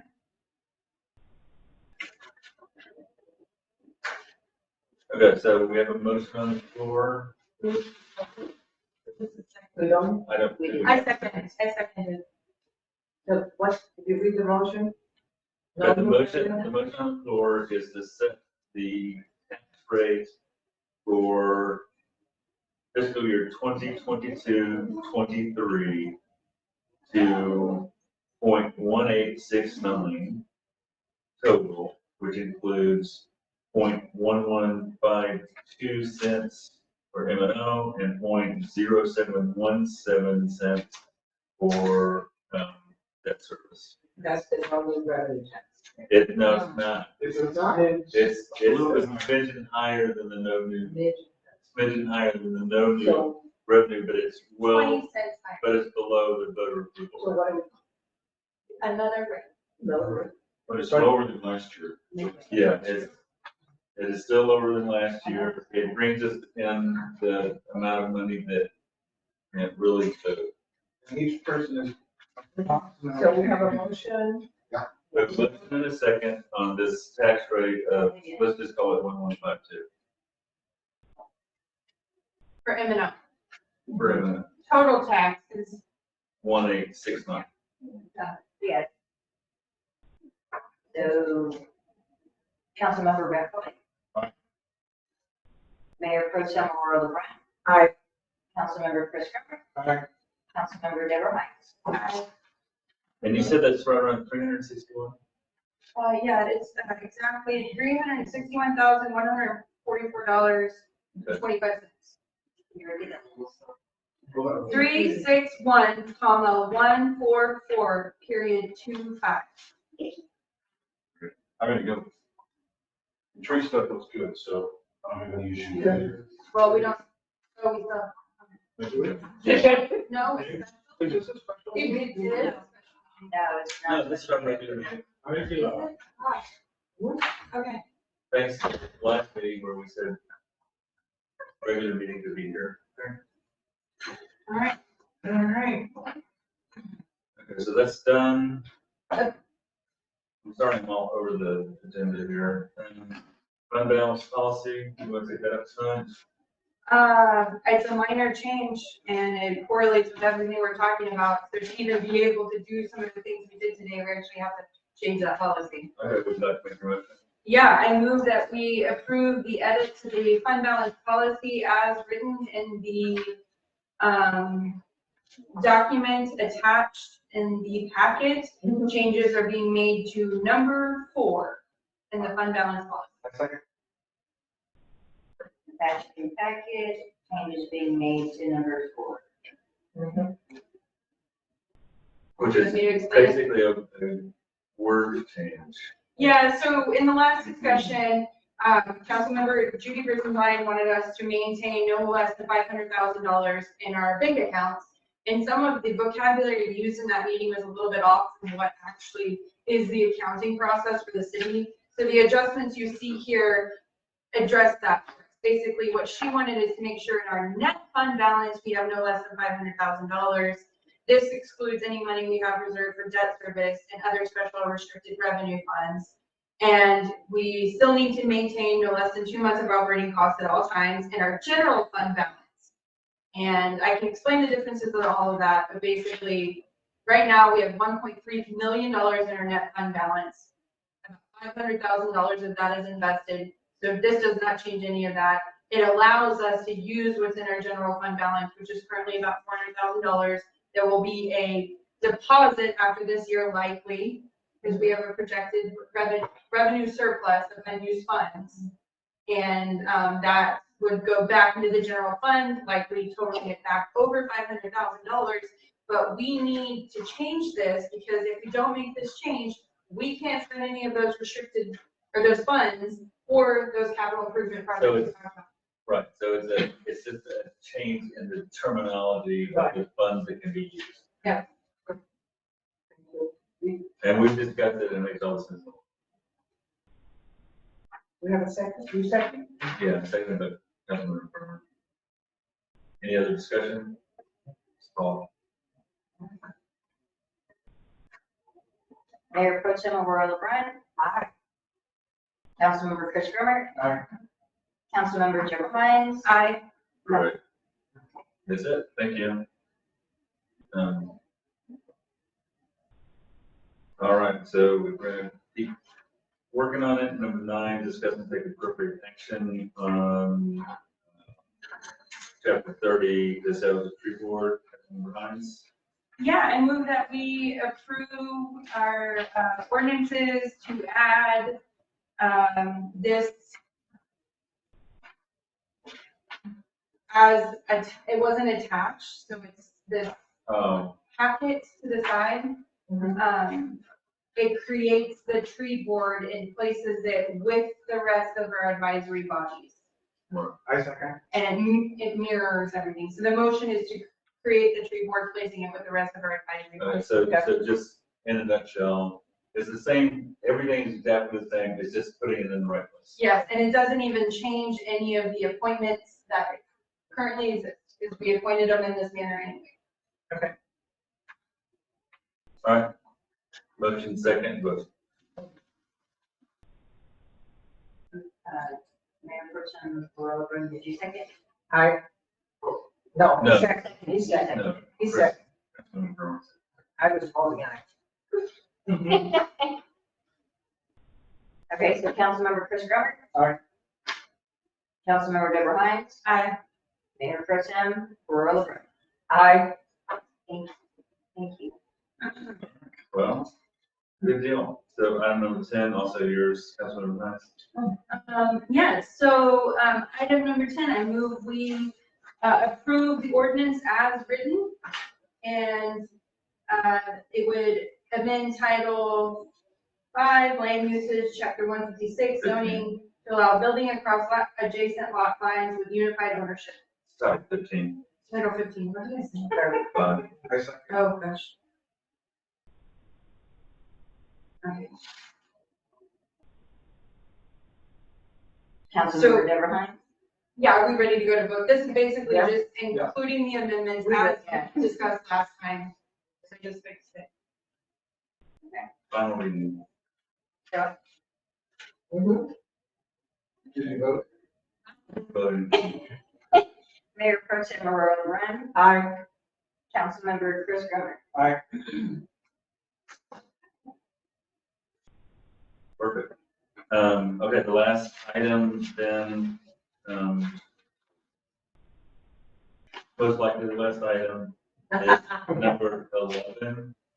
I move that we approve the ordinance as rewritten to replace title 9 of the general regulations, chapter 91, trees. I second. Seconded by Senator Tim LeBron. Yeah, to introduce this item, all of the changes from the last version are highlighted. I addressed citizen concerns over penalizing for lion telling and, hopping, because that it just says we can penalize for that. So if the city finds that there were issues, we can penalize. I defined what a certified arborist is, what an oak professional is, because that was vague. I addressed creating a second schedule for regulation in the ETJ, because that was a concern of Councilmember Pulley. I made the construction portion of the ordinance more specific, so it gives actual guidelines for the lay person to understand what that site plan would look like, and maybe some clear regulations for a city manager to understand and enforce if they're inexperienced. No other major changes. I do have one edit that I will have to make because there is a typo on some of the fees, and I can submit that to y'all. They just don't match up in 2 sections. I missed it. I defined what diameter is because we didn't have that defined before, and how to get to that number. Let's see, any other major changes? I removed the cleaning and pruning tools being penalized because our oak wilt specialist said that's not necessary specifically for oak wilt. It is recommended in here still, and it's addressed. There's just not like a fine to be assessed associated with it. And I'm glad you did that, because since I decided to work on my trees, I talked to the arborist, and I think this is much better. The only other major change that I have not discussed yet, actually there's 2. So they are the fact that I addressed pruning of a canopy over 25%. In my further research, this is pretty standard, like City of Austin has this, and this only applies to protected and heritage trees. You know, we're preventing the removal of them and we protect them that way, but there was no specific protection of like, what is the division between over pruning and not? So I just added that qualifier in there of over 25%. So lion telling wouldn't put it in. So lion telling is a specific style of I pruning. know, but Yeah. I mean, but to get to that 25% is basically lions. Yeah, So you're doing a lot of pruning, it's too much. And that's beyond just dead wood. So if you're removing dead wood from a tree, that's not, different. yeah, that's not this. And then the last major change is addressing, there was some confusion about if you were penalized for oak wilt or not. And so I found a section that I thought was kind of confusing. It's on page 90, and I just made it more clear that essentially the city is not assessing fees for oak wilt removal. There's not a penalty if your tree is dying from oak wilt, you need to take it out, as long as it's diagnosed. What this states is that you could be liable for damages if you have diagnosed reported oak wilt on your property. Yes. You do nothing about it, and your neighbor's trees start dying. Your neighbor, the city recognizes that you could be liable for those dying trees. Same with on city property. So this is really to protect the city. If oak wilt spreads to city property and we notify somebody that they had it, and with, an arborist comes in, an oak wilt specialist and says, well, this transferred clearly, you could be liable. So it just adds incentive to deal with it, essentially. And that was it. I mean, This is, I'll also say that, I did discuss this with council member Foley. He says it's I read this very carefully because I have people calling and I asked questions, have you read the ordinance? And I think that there's absolutely, whoever is, if they read it carefully, they will understand that the penalty is only for those who are completely neglectful and harm others. There's no penalty. And I just said, I just did the picture, this is my yard, and that's the golf course. And I was told by the arborist, when he was there, he said, is that your tree? And I said, no, it isn't. He said, well, your trees are at risk. And I said, just treat my trees, what can I do? But this is neglect of a tree, and it can harm neighbors, so the person or entity needs to be responsible. I just want to go on record that the golf course can remove all trees with confirmed oak wilt with no penalty from the city. They would incur those costs. They are already at risk of lawsuit from people in the state of Texas for oak wilt, regardless of what the city decides, if it spreads to other people's properties. That's already a thing that you can have a private lot, so the city's not even doing anything about that. The only changes or the risk the golf course has based on the city is essentially we're recognizing that they need to be dealing with their oak wilt, and if they don't, we might come in, remove their trees for them, and give them the bill, which has been the same for all the ordinances prior to December and, the one that existed before that. So that's the original. We're not going to go. Part of the Which is what ordinance. we've always had. Carried over. Agreed. I think, I think it's clear that we are responsible for our property, but we're also responsible for our neighbors. And I have no issues, and I think that if people read this carefully, they should not have issues. Yeah, the penalties are for elective tree removal. If you have a beautiful heritage oak, you have to go to a public hearing now. If you have a protected tree, you have to essentially pay fees for elective tree removal. This does not apply to disease and dying or public hazards. Those things are omitted from additional fees.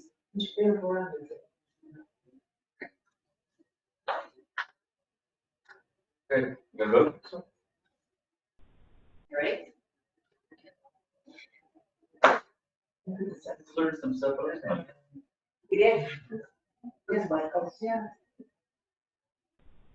Councilmember Deborah Myers, Aye. Mayor Pro Tem Aurora LeBrun, I, Councilmember Chris Grummer.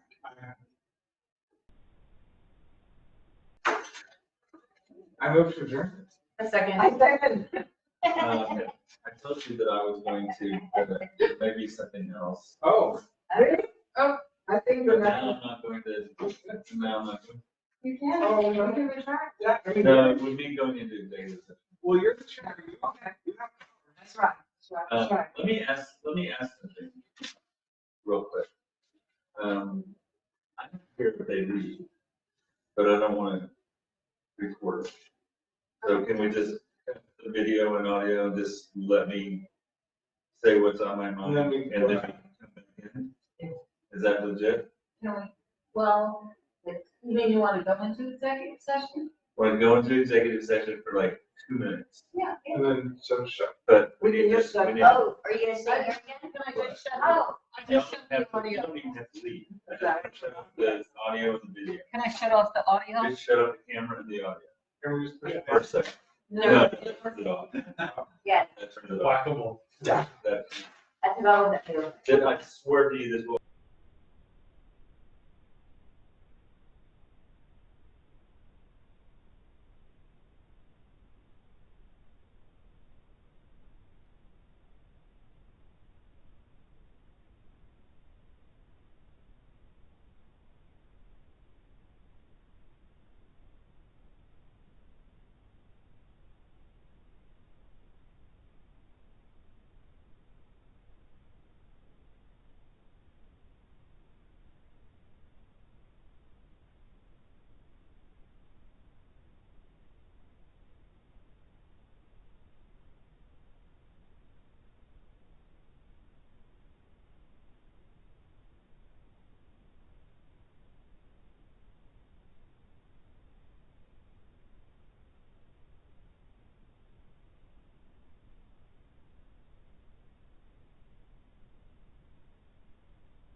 I'd say 35. I would say 33, actually. 33. We like 10:33-ish.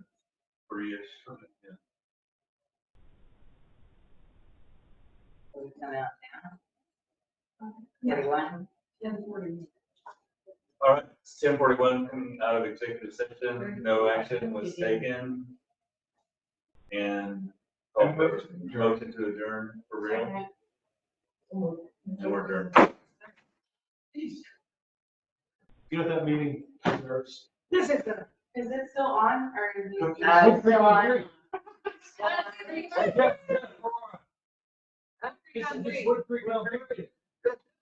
Hanson? Yeah. 1, 2, 3. More.